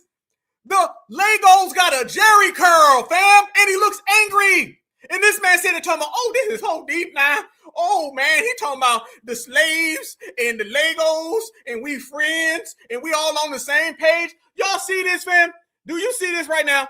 They got Legos with a Jerry curl. I done seen it all. Fam. And this man sitting there talking about, oh, you got to give them love, and you got to give them credit for their creativities in the moment. No, the damn slave got shackles in a Jerry curl, and he's angry. We don't look like that. Hell no. Ron just dropped another video, and this one is called One Vengeance for All, and it's a slow jam, but you can't front on how creative this team is who's dropping these videos. The storytelling is touching, man. Check this out. The American Indian. They made that American Indian look real yellow. Look at that American Indian, fam. Look at the American Indian. They know so much about Black American code. Look at the American Indian. Well represented. Got the moonlight. Nice and bright, strong. Look at the American Indian, y'all. And then they turn around and give us the damn Jerry curl. Look at that. Slaves with a Jerry curl juice there, but it's all right. Check it out. No, it ain't all right. Tears are carved in silent ground. Well, everybody has a red button to follow. That's the next homeland. All right, look, check this out. So this is Malcolm X, and the quote they have: "If you're neutral in situations of injustice, you have chosen the side of the oppressor." Malcolm X. Okay, Iran just dropped another video. They just had Malcolm X as a Lego, and this is making these people happy. Watch this, family. Iran using black music, black caricature. First off, this sister was going in on them, and then watch this man respond. There's black idols, and now to me just seems very dog-ish. You are definitely being too woke for this, because modern day Iran has always shown love to black people. In 1979, they took the US embassy as hostage. They released 10 people, 6 of them being black men. Ayatollah Khomeini at the time said the reason they're releasing these people is because they see black men as being oppressed in the US. In that same year, 1979, they cut all ties with apartheid South Africa. Before, when Iran was ruled by the Shah, they had a close relationship with South Africa. Then when the revolution happened, they overthrew the Shah. They came in and cut all ties with apartheid South Africa. All the trade and relations that they had with them were gone. They were the first country in history to issue Malcolm X stamps. They released it 15 years before the United States did. And the reason they released it is to honor the struggle of race discrimination. In 1985, Ayatollah Khomeini met up with Thomas Sankara, the leader of Burkina Faso, the guy that everybody compares Ibrahim Traore to. In 2015, Ali Khamenei tweeted about Black Lives Matter. In 2021, Iran vowed sanctions against the United States over racism towards black people. And they even had a Patrice Lumumba street in Iran that got blew up. Iran threatened America with sanctions for what America does to black people, and Iran does the same thing. The same exact thing. Watch now, fam, if that wasn't bad, watch this guy. He says, an Iranian never hurt me. Watch this. To get us or whatnot, but in the end, the people over there never took food off our table. They never cut our lights off, or the fact that people's getting evicted out their homes because their job ain't paying them enough to pay their bills. A lot of our media tell us how Iran and the Iranians was doing this and that to us. Iranians didn't create racism over here. I never seen an Iranian come to my car from a police cruiser and stretch me out on the road and shake me down with nothing just because I'm driving while black. Like, you know what I'm saying? Or I'm driving. Yeah, because Iranians are in Iran. Fam, don't let them hit you with the, I never seen somebody on the other side of the earth do this to me in America. But I bet when they do live here in America, they do the same thing. How do you know? Because Black Americans who encounter them over here, they're just as anti-Black as everybody. Yes. I've been, my car looked too good and they feel like you don't deserve that. It was our own law enforcement that's supposed to be protecting and serving us. No Iranians ever did that. You know what I'm saying? This current situation we're going through, when it comes to my prices of food in the store, you know what I'm saying? So high, I can't even go get eggs, or I can't even buy this because I ain't got but such and such dollar. Ain't no Iranian did that. I can't go to the doctor. I go to the dentist. They talking about $500 for a teeth cleaning because I ain't got no insurance, right? I ain't got no insurance because I can't get no job to pay the insurance payment because they going up. Mind you, Iranians ain't did none of that. But yet they supposed to be the problem of the world. I can't see one thing. Did this man just say the Iranians are good because in America, it costs money to get your teeth fixed? Did he just say the dentist is the reason why we need to be cool with Iranians? That they did, that, you know what I'm saying, affects my daily life. But I could definitely know who's affecting my daily life when it comes to not getting enough pay. It ain't Iranian. They the ones that's hurting us in the South. It's not the Iranians, it's the Americans. And that's why they want us to mentally think that we already defeated, so we won't fight. Mayday should be a time that folks organize. You start hitting general strikes and making demands and withholding that dollar, we control the world, literally. There's no product or service going to happen in this whole globe without a worker. We got that power across this whole country. May they come. And there you go, y'all. Look how quick this video turned into Latinos. There you go, fam. Look how quick this turned into a anti-deportation video. You see what we're talking about? Yeah. Try another one, partner. Try another one. Family, this is what we be saying about these people, okay? You can't trust them. You can't. It don't even matter. It don't matter, fam. They're going to always be piping on another group. That's what it is. And also, y'all, watch. Yeah, that was prison babble. Absolutely. That man said it was the dentist. Like, they ain't never done nothing to me. Somebody said in the chat, yeah, then go over there then. Then go over there and tell me how good it is for you. See, we're not trying to convince people who's anti-Black and who's not anymore, okay? Everybody's anti-Black, point blank, bottom line, and that's what the track record and the statistics and the receipts have proven to everyone. We're all seeing it right now. We ain't going for it. Boy, I'm not lying. Y'all think I'm playing. Fam, let there be a damn black mamba, the most poisonous snake. There's going to be somebody saying how that don't hurt Black folk now. It won't hurt us. And they be always trying to convince other people. They don't know. Just, if you want to be around the black mamba, then go do it. If y'all love Iran, go over there. Black Americans, we good. They always want to bring in new recruits too, right? Y'all ever know that stuff with the COONs? They always need more recruits to get involved. No, you're on your own. Bottom line. And family, see, what we've been doing is regulating all the way across. Absolutely. It sounds like he's reading the script. Absolutely. That's real script kind of stuff, because you've seen how that video pivoted into talking about illegals and all that kind of stuff. That's what it is. And didn't I say earlier, everything is an anti-delineation agenda? Everything is, fam. They're not going to come out and just say it, but that's what everything truly is. All right. And you got to understand this. And let's make this clear. All right. In every conflict in American modern history, the opposing country always tries to use Black Americans against the United States of America. Remember that. They understand how strong we are. And to be quite frank with you, they don't want to see us. They don't want no smoke with Black Americans. I tell people that all the time. America is protected by three things: 2 big ass oceans and 50 million Black Americans. Everybody knows it. They always try to use it. It's a chess move. It's what happens in war. It's strategic measuring. They always try to strategize to get Black Americans to go after America. This is exactly what it is, fam. They did this in Vietnam, okay? They did this way back in the day. They always have these folks. Saddam Hussein did the same thing. These people don't give a damn about Black Americans. They want to weaken America by getting Black Americans to turn on our country. And then domestically, you have a bunch of Democrats who want us to turn on our country so they can say, see, look, they're Africans. Let's bring in more immigrants. It's a 2-ring circus, fam. That's how they play the game. They always do that. They always come out. Yeah, they know what it is. They know what it is, fam. No, fam, let me tell you something. The United States of America is protected by Black Americans. And I said it before. If Black Americans weren't in America, say if we all woke up tomorrow and there was no Black Americans, China and Russia would be over here in about 15 minutes. They don't come and bother America because of us. That's it, fam. Don't let nobody tell you different. They only got a problem when they understand that Black Americans is over here. Then they're like, whoa, problem dismissed. They don't want no problem with certified foundational Black Americans. That's what it is. So the first thing they do is they say, let's try to get Black Americans to not be involved. Fam, you know I'm always reading between the lines. Do you know how much confirmation it is that these other countries are afraid of you by the fact that in the middle of a war, they're trying to make allies with you? Family, if in the middle of a war, when them beams are coming down on people, when there's kabooms in their homeland, how the hell is your homeland getting kaboomed left and right? And somehow you on TikTok trying to stop Black Americans. Fam, if you ever want to know what our power looks like, voila, there you go. In the middle of a war, when they ducking them things, they still out there saying, we got to stop them Black Americans. That is powerful, family. And that's what it's all about with the United States of America. America has the protection of Black Americans. That's what it is. America has the protection of Black Americans, and everybody knows it. Tariq made a good point the other night.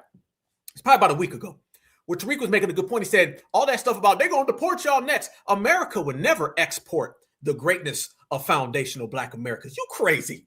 You crazy.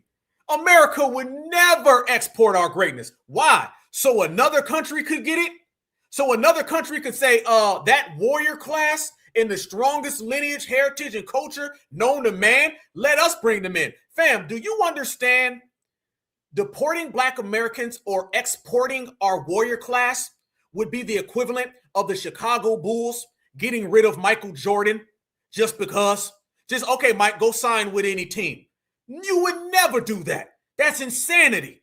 That right there lets you know that these people are desperate. You would never in your life want to see us take our show elsewhere. It would be over. And that's what these people don't understand. And what they really don't understand is that we understand what they're trying to do, because they understand what they're trying to scam us with. You would never do that. You would never say, Black American culture, Black American warrior class, Black American inventions, Black American excellence. Let's go ahead and let another country have that. But how do you know this, fam? Because when we try to build our own cities, they didn't want us to have it. Fam, they don't want Black Americans to ever leave America. They would rather deal with all the dust we kick up, and they would rather deal with all the feuding and fighting and us putting them down before they would tell us to go anywhere. First off, you can't make us. Two, if FBA ever withdrew from the United States of America, it would be over for the United States of America, and they know that. So don't let no dusty ass person come around here and try to convince you that Black Americans somehow, some way are going to be gone. No, the hell we not, family. This is all about FBA. This is all about certified foundational Black Americans. And then let me give you this example, because I think a lot of people get it confused. A lot of people think that these other nations know about our warrior class by watching clips of the civil rights era. No. These other nations know about our warrior class because we fought in every war for America. Yes, they got a crash course on FBA warrior class in World War I, in World War II, in the Vietnam War, in the Korean War, okay? The Revolutionary War, the Iraq War, both of them, the Afghanistan War. Family, we fought for America all across this planet. And do you know the one thing that those people walk away and they say? I'm talking about the foreigners. They say, whew, I hope we ain't ever got to fight them Black Americans again. Because they know we're the secret sauce. They know that we are that extra special energy that America goes. Y'all see me on the Hidden Colors documentary. Y'all see me on the Hidden Colors trailer when I say everybody knows that our resistance is the cornerstone of America. We are the people who breathe life into this country. We know it and the world knows it. So therefore, fam, no, they not crazy. They know what it is, fam. So don't let nobody come around here. This is basically these other groups trying to weaken America. Anytime somebody comes out and talks that I'm from Asia, I'm from the Middle East, I'm Iranian, Black Americans, we love y'all. That's basically them trying to weaken the United States. And how do you weaken the United States? You try to separate the United States from its strongest warrior class. Who is the strongest warrior class? That be us. And see, the problem is that Black Americans understand that. So therefore, none of those tricks work. We're not going to have anybody come out and say that stuff because we understand exactly what it is and we know exactly what it ain't. Let me tell you what it is. It is that we're the greatest of all time, and it ain't that they're going to ever get us to turn on our homeland because remember, y'all, we're not leaving a country that belongs to somebody else, okay? We're holding down the country that is ours. And when I tell y'all that we out here holding down the country that is ours, do you know that they've been sending out all these different people to run that little game about Black Americans, ADOS, FBAs, Pan-Africans? It's all the same. Let me show y'all this right here. Let me show y'all. Absolutely. The Tuskegee Airmen. Man, we can go down the list, fam. Whether that's people who've been warriors domestically or people who have been warriors in the military and abroad. FBA energy, it just cannot be duplicated. You know what I'm saying? A lot of people try, but a lot of people fail. Let me show y'all this right here, y'all. This is what I mean. These people are out here really trying it, y'all, but it just ain't working. It ain't working because we're that strong. Look at this. Man, they think they're going to try to play us, but we can't be played. But they can. Look at this right here, fam. They are trying it, but they ain't working. Black American, African American, Black American, the first people of America, so on. We've been arguing about what to call ourselves for over a century. And I don't mean online. I mean in print, in journals, in Black women's writing in the 19th century. In 1895, Sylvia Mann Maples, a club woman from Tennessee, published an essay in the Woman's Era. And in this essay, she posed a question. Why are we so eager to discard our name, and who benefits from it? And Sylvia was pointing out something super radical for her time. It was 1895. She was saying that Negro, when capitalized, held no inherent shame. And she goes on to say the shame came from how white society was treating Black people, not from the word Negro itself. She sharply criticized the rush toward the newly coined term Afro-American, calling it a dodge, not liberation. Her argument was simple and dangerous. If a name is dishonored, it's because society is dishonoring its people. And historically, Black people have been called African, Black, Negro, colored, not randomly, but politically. Scholars show that in the 18th and early 19th century, Black Americans referred to themselves as Africans until the rise of... When the hell did that happen? When? Fam, this is what I was telling y'all. Didn't I say everybody now is trying to go back and rewrite history? But they're never rewriting history that directly impacts other people. Everybody's trying to directly rewrite history to stop our foundational Black American reparations claim. What did she just say? We refer to ourselves as African. Colored, not randomly, but politically. Scholars show that in the 18th and early 19th century, Black Americans referred to themselves as Africans until the rise of colonization moved. No, we didn't. There's never been a time where we refer to ourselves as Africans. This is why we rejected African American. Why would we say, oh yeah, we don't respect African American, but we was calling ourselves that? We never have ever identified as Africans. It's everyone else who's trying to get us to identify as African. And is she a tether? Is this a tether, fam? Fam, I'm getting super duper tether vibes because y'all know tethers always want to give this discourse about our history. You know, it was a time when they said, and miss me with a scholar said. What scholar? What respected scholar said that? Yeah, fam, I'm getting, that's a damn tether. That's a damn tether. That's another tether right there. We ain't never called ourselves no damn Africans. She's done. I ain't even gonna sit around and hear the rest of that damn babble. Get the hell off my damn screen, you tether. Go tell us about your homeland and all the damn flies you got over there. Listen, let me tell you something, family. Everything is to rewrite foundational Black American history. You've never seen this go on as much as you see now. The same exact time that they're always talking about Donald Trump is erasing Black American history, in reality, it's more of the Democrats, the liberals, and the tethercrats. Why? It's because they have something to gain from it.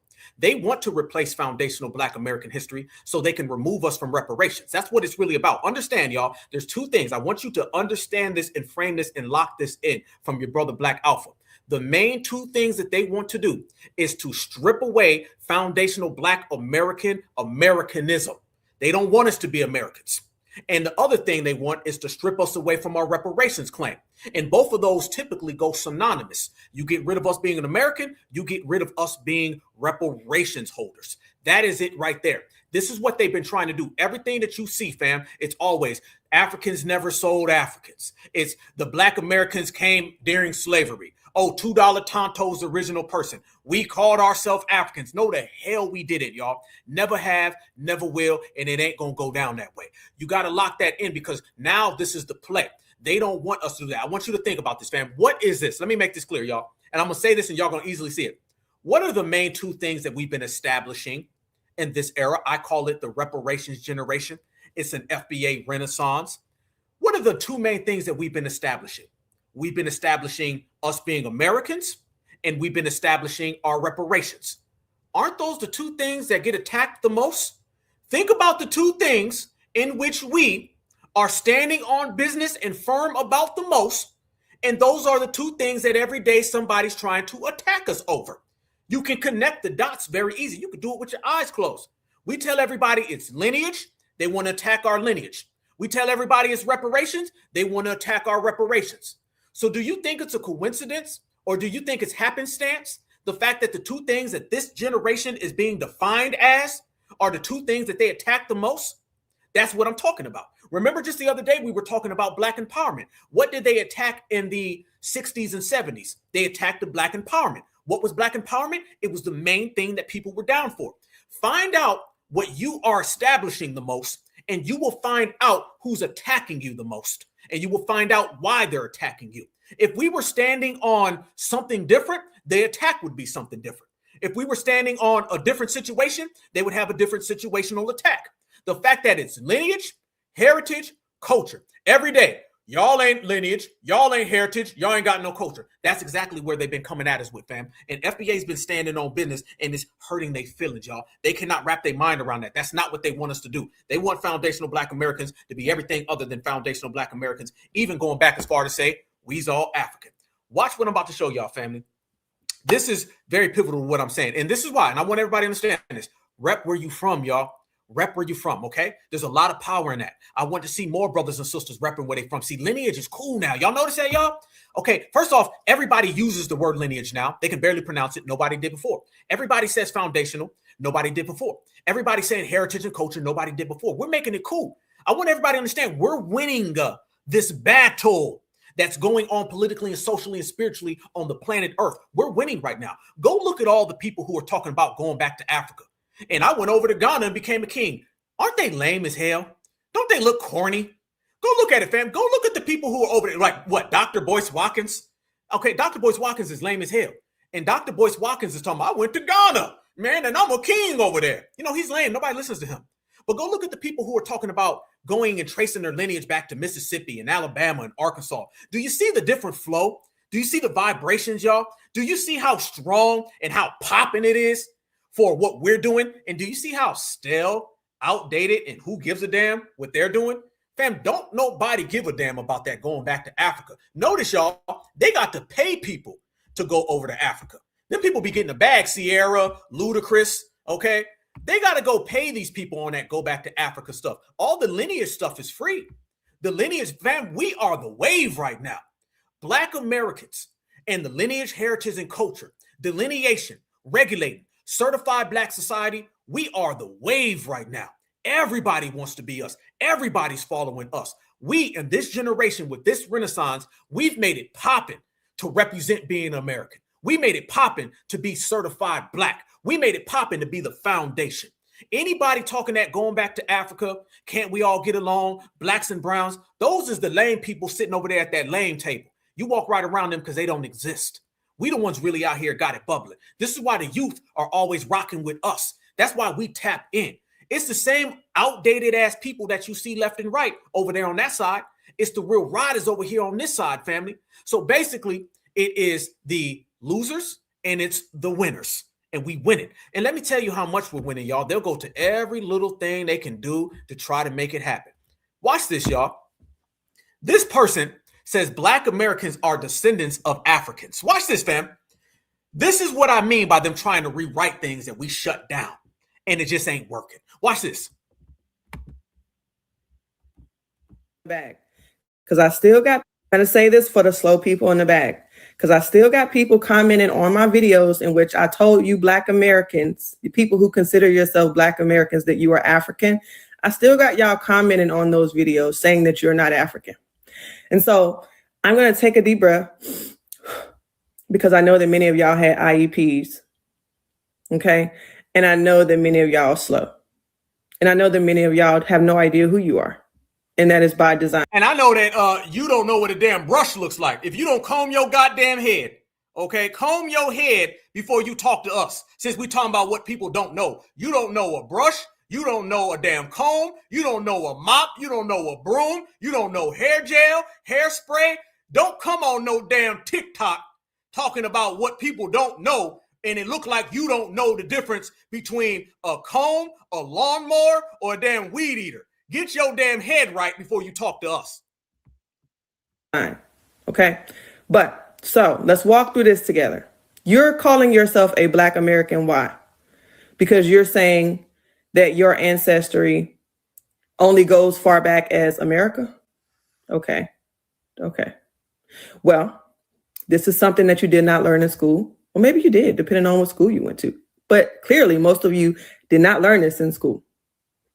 The melanated people who were in America before Christopher Columbus ever set foot here, guess where they came from, you guys? Take a wild guess. Africa. Yes. So you're saying that you're Black American because you identify with the Americans who were here before Christopher Columbus. But if you do your research, you will find that those people walked here and came here on boats. From where? Africa. They walked? Wait a minute, boy, she dumb as hell. Listen, they walked from Africa. What they do, walk over the ocean? Family, if you gonna sit here and say that all Black Americans came here from Africa, and then the first thing you say is that we walked from Africa, and you forgot about this thing called the Atlantic Ocean that you can't walk on. No wonder, fam, she ain't combed her damn head. She think we out here walking on water. She thought she ate, didn't she? She thought she was flexing. Let me tell y'all something.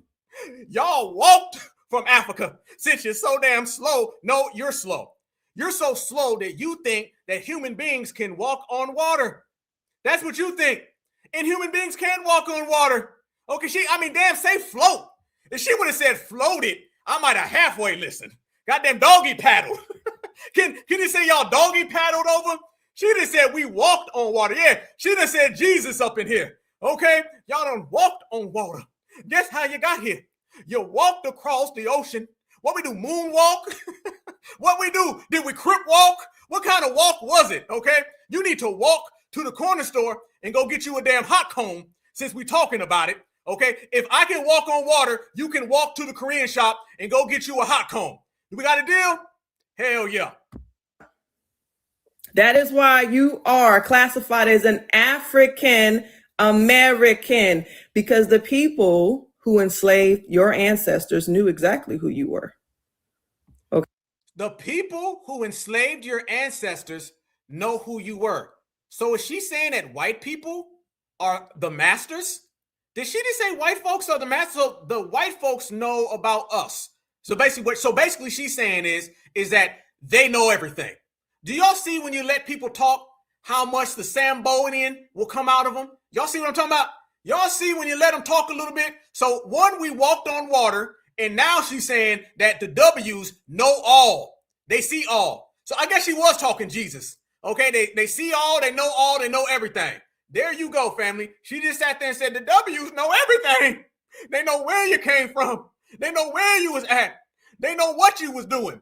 Damn, tell us you love W's without telling us you love W's, since you said that they know it all. Fam, this is how you handle these people. You roast them, you check them, and you regulate their ass, including they hot comb needing head. There you go. Okay, they knew exactly who you were, and they knew exactly where you came from. You don't know. And you might have beef with Africans, people who grew up on the continent of Africa. Hold up. But do not let...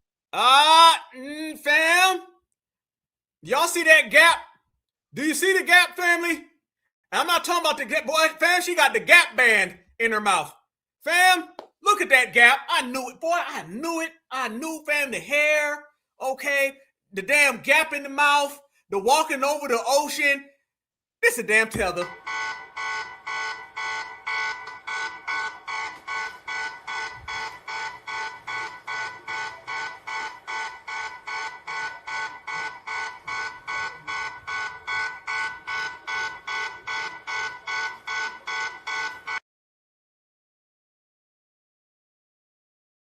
Right there, family. And we don't let tethers talk. Okay, I know folks out there, they want to hang out with the tethers and have a TikTok live and listen to what tethers got to say all day and do an interview with the tether. That's a damn tether, okay? See, now there go another tether trying to tell us about America.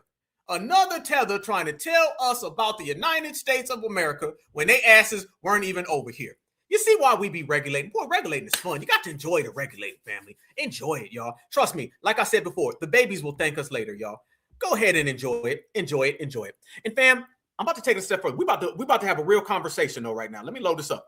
We about to have us a real conversation because there's something that I definitely want to address because there's a lot of idiosyncrasies that are going on right now. And we're going to have to get to the bottom of it because there's a lot of weirdos out there. And I do not like weirdos, family. So let's talk about it. Look at this, fam, as we proceed, and we're going to give them what they need.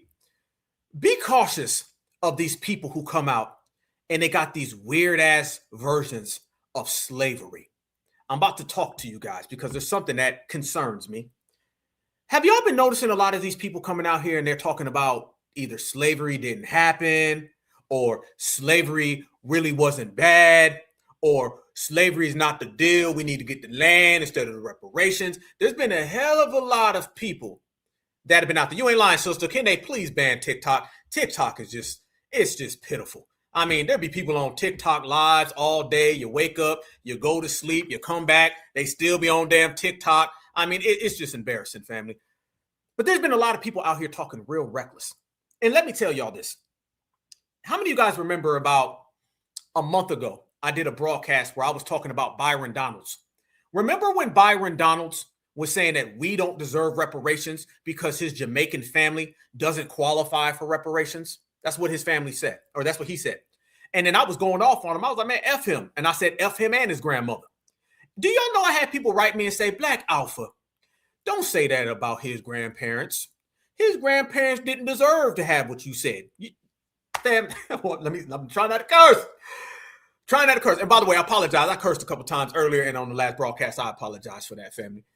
So you remember that. Okay, you remember that. And I was like, man, F him and his grandparents. Shit. And I said, I got a picture of my grandmother on the wall right there. I got a picture of my grandmother on the wall right here. Every broadcast, my grandmother is looking at me on every single one. And the way I was breaking it down was like, these people don't give a damn about our grandparents. We ain't got no K for them. What you, fam? All that anti-Black American spite that he has, he got from his grandma. So I'm not going to sit here and have nobody be like, man, leave his grandma alone, Black Alpha. Don't say that. We ain't coming to the defense of no tethers. Remember, y'all, the grandmama don't like your American ass. Grandma don't like your American self. Grandpa don't like your American self. The kids don't like your Black American self. Let me show y'all this. This is it. I know I be trying to laugh, man. I be trying to keep the cursor low too. Look at this, y'all. This is why I said what I said. And this is why I don't give a damn. Look at this. Do you guys remember I showed you this clip of this Black American grandmother? And she was saying that we were here before Columbus. That tether you see up there in the corner, watch how he disrespects that foundational Black American grandmother. So for the people out there that wrote me, all three of y'all, and was telling me be nice to Byron Donalds' grandparents, F him and his grandparents. Okay, and if you don't like it, F you too. Because why am I playing nice about his anti-Black American grandparents when our grandparents talk? Look at this tether disrespecting grandma. That's a bald-faced lie. He didn't discover no America. And the ship got in troubled water. Mm-hmm. And them Black men was already here. Mm-hmm. The Black people was already here. Look at that tether mocking our grandmother, y'all. Look at our grandma talking, and look at these tethers mocking grandma. You want to be nice? You want to hang out with the Iranians, fam? You want to go on TikTok and talk to tethers all day? Do you want to make amends and be friends and can't we all get along? I thought they did that back in the day. This ain't the time. Look at him mocking grandma. Look at this man mocking grandma. Basically saying, what are you talking about? They ain't got no love for your grandma. They ain't gonna play nice with your grandma. It ain't gonna be no delicacy and no white gloves with your grandma. You better get that niceness over. You better quit playing with these people. They ain't playing with you. You better get serious about this delineating or sit your ass down. Look at them over there mocking grandma, y'all. Sweet lady. Look like all of our grandmas. And look at this damn African tether over there smacking his lips while our grandmother's talking about FBA business. So they went out in that ocean and rescued Columbus off that ship. But they didn't have no knowledge, no learning or nothing. And then he came here and he put him into slavery. It saved his life. But he's a bald-faced lie when he said he discovered America. That's a bald-faced lie. If my black relative didn't went out there and to rescue his butt when the turbulence was tearing up them ships, he would have been here. So black people didn't know. All they knew was living off the land, and they didn't know how to fight for themselves. Right. He put the black people into slavery. And the big old giant. My grandfather was tall, and he wasn't afraid of nothing. Nobody, white or black, short or tall, fat or thin. he wasn't afraid of nothing. What was your grandfather's name? John Jordan. Everybody call him Johnny. John Jordan put the black people into slavery. What grandma do to this guy, y'all? What she do, fam? This is an African, fam. It's not your history, African man. Why would you do that? Why would you, fam, my brothers and sisters, why would you do that? Why would you do that? That's a black American grandmother talking. I know they don't respect their parents or their kids or anybody. I know they have the melanin wars. Why would you do that? That black American grandmother is talking about how black Americans were here before slavery. And she started talking about her grandfather and her father, and they was big and strong and how we help everybody. And you took your time to load up a video of a random black American grandmother talking about our history and our homeland. This doesn't even concern you. That would be like me going to take a video of a Chinese woman talking about Chinese history, and I'm sitting there going, look at her. You see how disrespectful that is, fam? You see how disrespectful that is? These people don't like you. These people ain't your friend. Don't let these people try to hit you. They're only going to try to play with your emotions so you ain't got no motion. You understand that? That's disrespectful, fam. One thing about black Americans, y'all, we do not tolerate disrespecting nobody's grandparent, fam. Nobody. We do not. First off, we don't disrespect other people's grandparents, and we will not tolerate you disrespecting our grandparent. That's when you've crossed the line and you took it too damn far. Now you've taken it too far, family. And I'm telling you, they do this when you ain't watching. They do this when you ain't looking. And apparently they don't mind getting on TikTok and doing it right in front of everybody. That is absolutely, that's nasty. That's nasty work, fam. And that's a sweet lady. I played the video. Mind you, fam, I played her video completely separate. That's why it came to me. Because I'm going through and I'm like, hey, ain't that the grandmother we played? We played the video. We was all in here clapping. We was like, man, much love. She looked like our grandparents. We connect with that. And then to find that damn tether, sit there and just mock her. Just disrespect a black American grandma about black American business in black Americans' house, fam.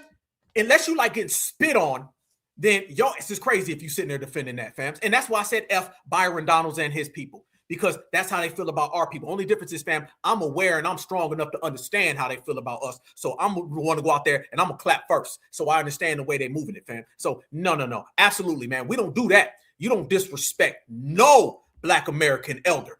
Point blank, period, bottom line. And it's been going on like that for a long time. And what we doing, fam, we regulating it and we're not allowing it to happen. So that's what I want my brothers and sisters to understand. I've been waiting to show that to you guys for a minute because that's just how they are. There's no respect for us, fam. And if you'll do that to a black American grandparent, what would you do to a black American baby? But they don't respect us, fam. They want what you got. I don't know. Let me go ahead and give some breaking news for those who aren't aware yet. They don't have no emotions for you. They don't love you. They want what you got. In this game of life, it's going to be a winner. There's going to be a loser. It's going to be the person who stakes claim to our stuff, tethers onto it and takes it away, or it's going to be the people who perish wanting to be friends with everybody. It's just that simple. There's nothing in the middle, fam. So we got to definitely stand on that business and we got to regulate. And don't you ever let nobody disrespect your grandparents, fam. We don't do that. See, unlike them, we're a family unit. Black Americans are the most tight-knit lineage on the planet Earth because we show respect to our elders. They sell their elders. Let's get this right. They'll sell their grandma, okay? We love grandma. They will sell their own, have been selling their own, and they'll sell each other out. So we're not going for none of that type of energy and none of that type of time, and we definitely respecting each other, fam. I love y'all grandma like my grandma. If somebody was disrespecting your grandma, I'm going to get them. You know what I'm saying? I know you. I guess we're going to jump them because it's going to be together, fam. All right? It's going to be together. Let me give you a story. My mom had a friend, and her friend, kids would be very disrespectful to her. And my mom used to tell me about it. And I used to tell my mom, if me and my partners know that they disrespect their mom around us, we going to whoop they, you know what? We going to get them. That ain't even my mama. That's somebody else's mama. But I'm not going to let you, fam. Black Americans is the only ones who do that. We're the only ones who say, wait. I don't even know her, but you ain't going to disrespect no black woman around me. I don't care, fam. It could be a black woman my age, younger or older. It don't matter. I'm going to insert myself in that. See, we got a code of ethics. We have morality, fam. And it's time that we keep that morality in house. We had morality and ethics that we gave to everybody. And what we get in return, people disrespecting our grandparents. What happens when all your morals and ethics are handed out to the whole damn planet Earth? They end up using it and abusing it. So we keep that right here, fam. Yeah, absolutely. It's up, right? Man, let you be walking down the street and somebody's disrespecting their grandma. A black American gonna step in and be like, hold up, bro. I don't got to know what's going on. I see what's happening. Hell no. Then we going to get with it. You understand? That's how we are. These people have no respect for us, fam. No respect for us at all. So it's going to have to be full-time regulated. One thing about me, fam, people can go and do whatever they choose to do, but you know over here, it's the home of the regulators, fam. If you got the energy of protecting foundational black Americans at all costs, this is the place. If you got that energy a full-time delineation, no shorts, no losses, and no F's given, this is the place. If you're tired of seeing black Americans be the nice guy and finish last, then this is the place. If you are out here standing on FBA business, unapologetic, you cannot be shamed, you cannot be talked down on, you cannot be swayed, then this is the place. This is the home of the regulators, fam, where we bring regulating energy in, which means grandma will be respected or we're going to regulate you. Grandpa will be respected or we will regulate you. You will always respect a foundational black American woman or we will regulate you. And my brothers, we going to regulate you if you F with us too, because this is how we get down, y'all. And it's the best way to do it. Anybody else kicking that type of message is going to get left behind. I'm telling y'all, man, this is the new era right now. And there's an attitude change in black Americans and it's huge and it's sweeping the world and everybody's watching it. They're watching us go from yes, we can to hell to no. They're watching us go from can't we all get along to F everybody other than us. They're watching it, fam, because let me tell you, this is nature. This is the rules to the game. The only difference is black Americans is playing it now. And this is why we're on the front line of this. All my regulators in here right now, fam, we are the ones who are holding it down. And let me tell y'all what I was just saying the other day. The babies is going to thank you. The babies will thank us later. Fam, the babies will love us for what we're doing right now. I promise you on everything I love. I've already seen it, fam. I've already seen it.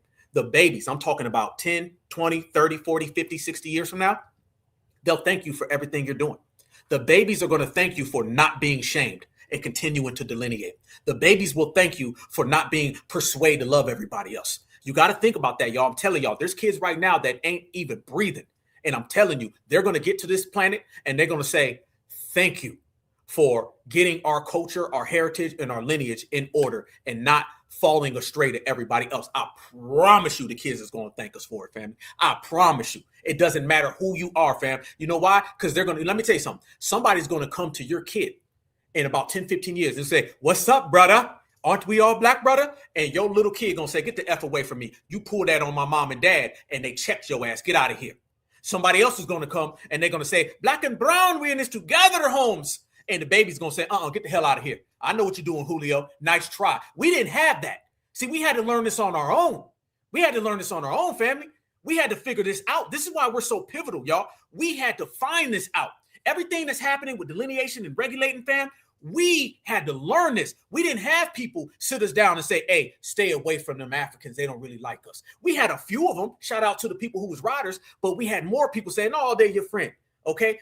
See, we're the people who had to learn on the job. This generation had to learn on the job. And the next generation is going to have a head start. They're going to be 15, 20, 30 years ahead. Let me tell you something, fam. You ever see those pictures and they talk about the race, and they'll show you the Mexicans and the white folks and everybody, and they're always ahead of our kids? That's because can't we all get along is why they're behind, okay? Let me go ahead and make a new painting. The new one is delineation is going to have our kids 15, 20 years ahead of everybody now. Yeah, no longer can they rely on our kids being 500 yards behind, okay? Because the other kids are getting taught, F everybody, F them black folks, don't trust them black folks, black ain't no good, stay away from blackie. So they had an advantage over us. The next generation is going to have an advantage over them because they are going to have the knowledge. Kids are going to be born right now with knowledge, y'all. They're going to already know what a tether is. Fam, this is spiritual. This is spiritual.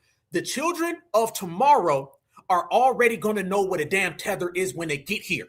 A lot of folks now didn't know what a tether was until 5 years ago.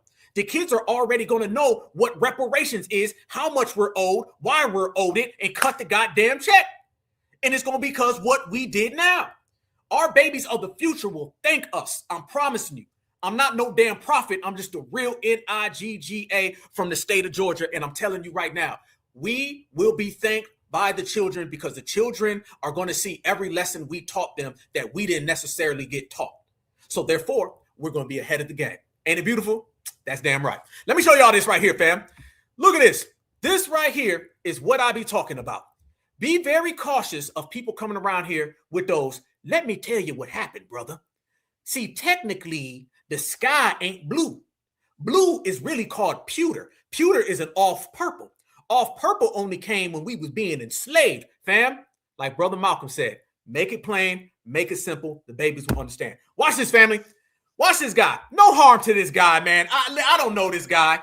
I don't know this dude, and he might mean well, but fam, this ain't the mean well era. Get it right.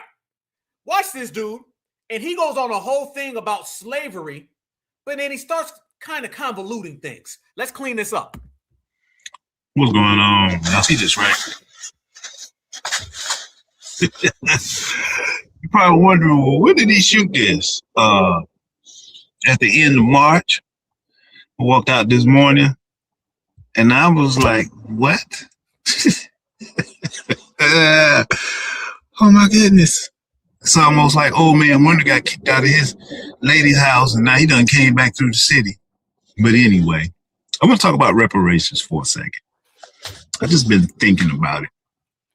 And I'm like, why is it so hard for them to acknowledge reparations for slavery, right? Before I can get you to the point I want to make, let's look at. Fam, ain't he getting a little too, he's getting into one of them overly explaining people. Let me tell you what it is. Fam, follow this guy. I know it's hard. Follow him. Historical behavior of the people making the decisions. They lie, right? They lie about everything, okay? They lie about history. They paint pictures. You might see some snapshots of our people being done the most heinous way possible. But ask yourself this question. If I showed you a picture of a few of us in chains, does that mean the entire of us was in chains, or does it mean the people in the picture are in chains? Think about that for a minute. What? So you go to school and they show you all these pictures of people being done all kinds of ways. But then when we talk to our elders and our greats, they don't remember slavery. Just like they don't remember coming from Africa, they don't remember slavery. Fam, be cautious of these. Somebody said Thunderbird babble. I like that one. Plebiscite babble. Fam, yeah, I can't stand, thank you. These fake D, I can't stand them fake D people. What it is, my brother, is the DNA structure comes from the surface of concrete. Concrete is the same as bananas. And if you put a banana on concrete, it will manifest itself into reparations. So all we need is some contractors and some bananas that I got from Food Lion. I don't know what the hell he's talking about. Watch these. Slaveries didn't really happen, Negroes. And so every time we talk about reparations, it's for slavery. Yeah. But since we know these people lie, is it possible, this just a thought, is it possible the reason why they won't move forward with slavery reparations is because they know they lied? What? So what should reparations be for if they lied about slavery? What? Are y'all following this dude? Are y'all following this man? What is he? What? If they lied about slavery, then what should reparations really even be for? What? What, fam? Are they trying to walk us out of reparations? I got to ask. I hate to ask. I have to ask. Are they trying to get us not get reparations? They lied to us about slavery, so why should we even want reparations? I can't stand these plebiscite, fake, deep-ass people. He think he in there preaching, don't he? Boy, put the bottle down. Forward with slavery reparations is because they know they lied. What? So what should reparations? Hey, look at that face he made. Hey, look how he makes that face. He did that. Think about it now. Watch this. They lied. Look at him. Look at him.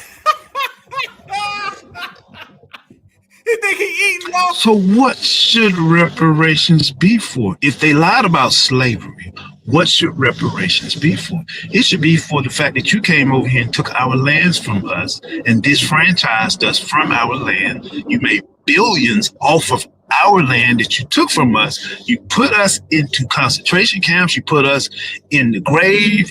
You flooded our towns. You burned down our towns. You tore down our towns so that you could put a highway through there. You flooded our towns. In other words, and you disconnected us from who we really are by forcing us to put on paper that we're something that we are not. Stop. Fam, you are not being coherent right now. You are not speaking direct. Fam, we got to be cautious of these people. Somebody said group home battle. We got to be cautious of these people who come around here and they tell us that kind of thing, okay? The whole, we didn't really know what it could have been, because if it was what it wasn't, then who really is now? Fam, these people got to stay out the conversation. They got to say, we got a good thing going, okay? The Democrats are afraid. The Republicans are afraid. Everybody's afraid of our reparations, okay? Don't let these people come in and start hitting us with all of that, okay? That just ain't going to work, okay? Dude look like he off the sauce, okay? Off top. Don't let these people walk us back with reparations, and then they'll start trying to say, well, we don't need reparations for slavery, because that's where he was heading with it. We don't need reparations for slavery. We need reparations because they stole us. Okay, here's the thing, fam. And we've been making this clear as day, all right? The people who did come as like slaves, they represent a small factor.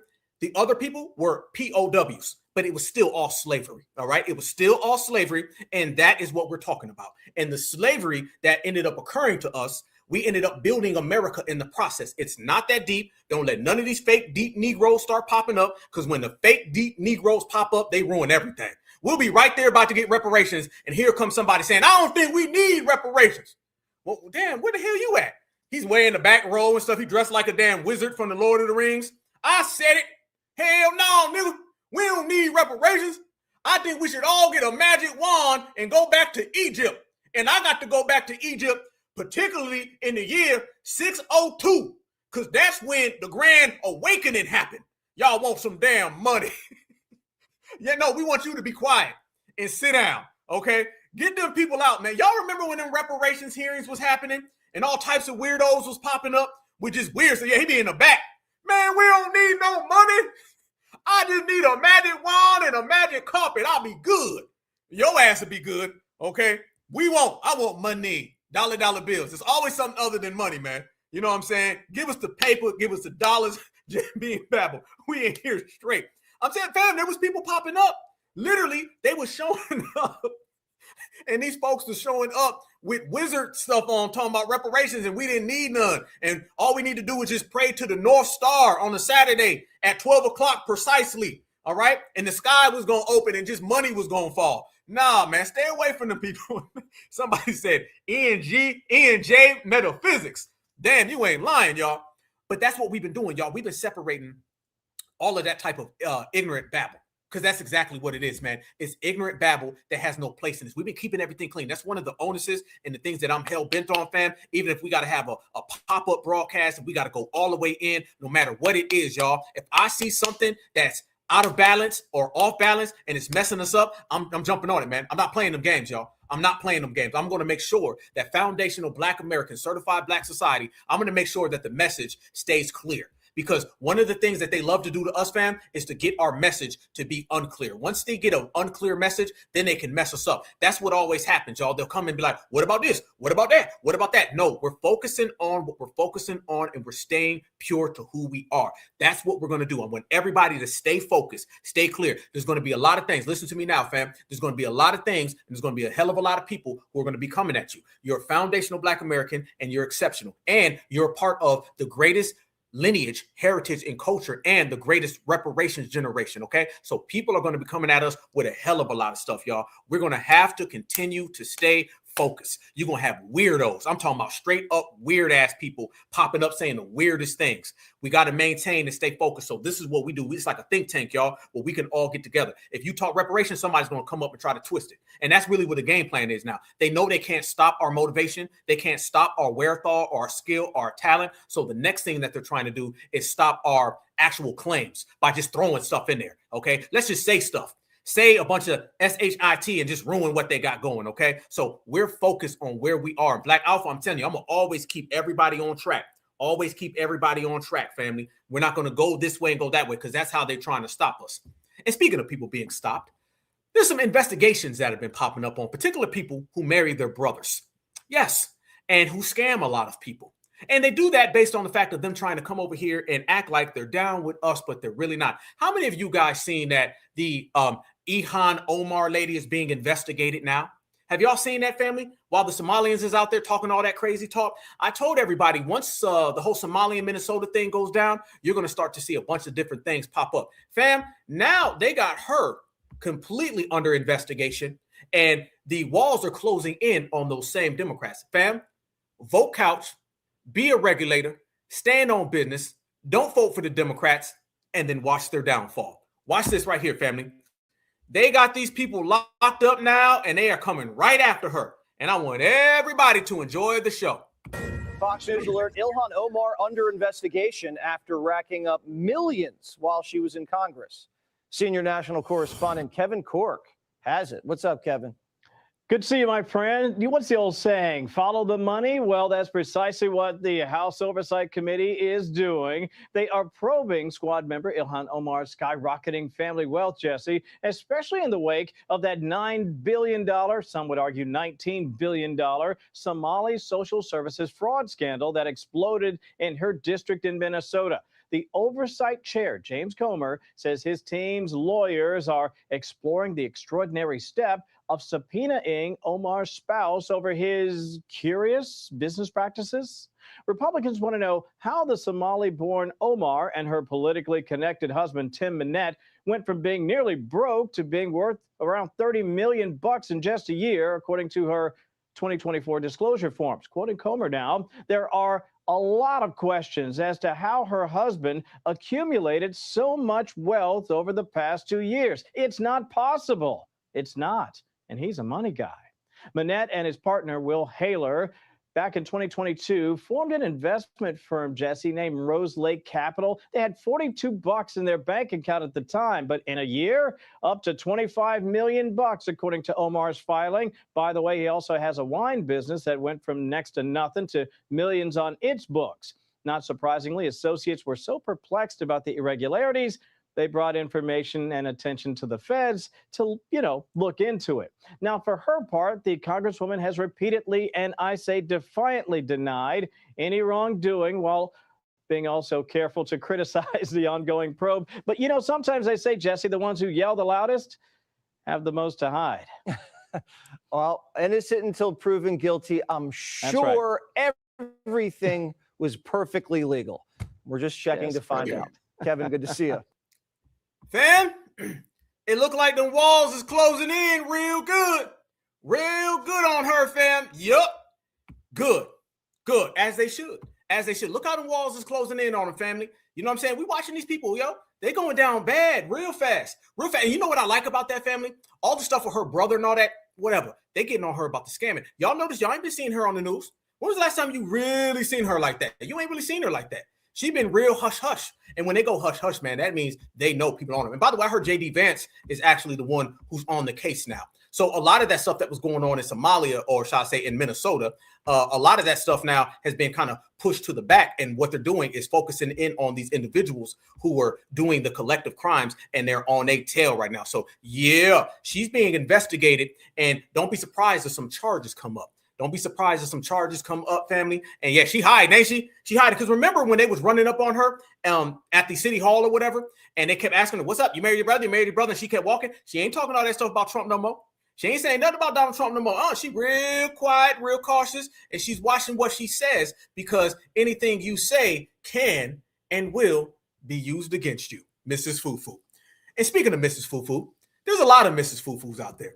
And do you remember when I was just telling y'all about Byron Donalds, and I said F him and his grandparents because he gets his anti-blackness from his grandparents? Where do y'all think these people get their anti-black American hatred from? You got to understand, anti-black American hatred is passed down. They talk about we don't have a culture. They have a culture of anti-us.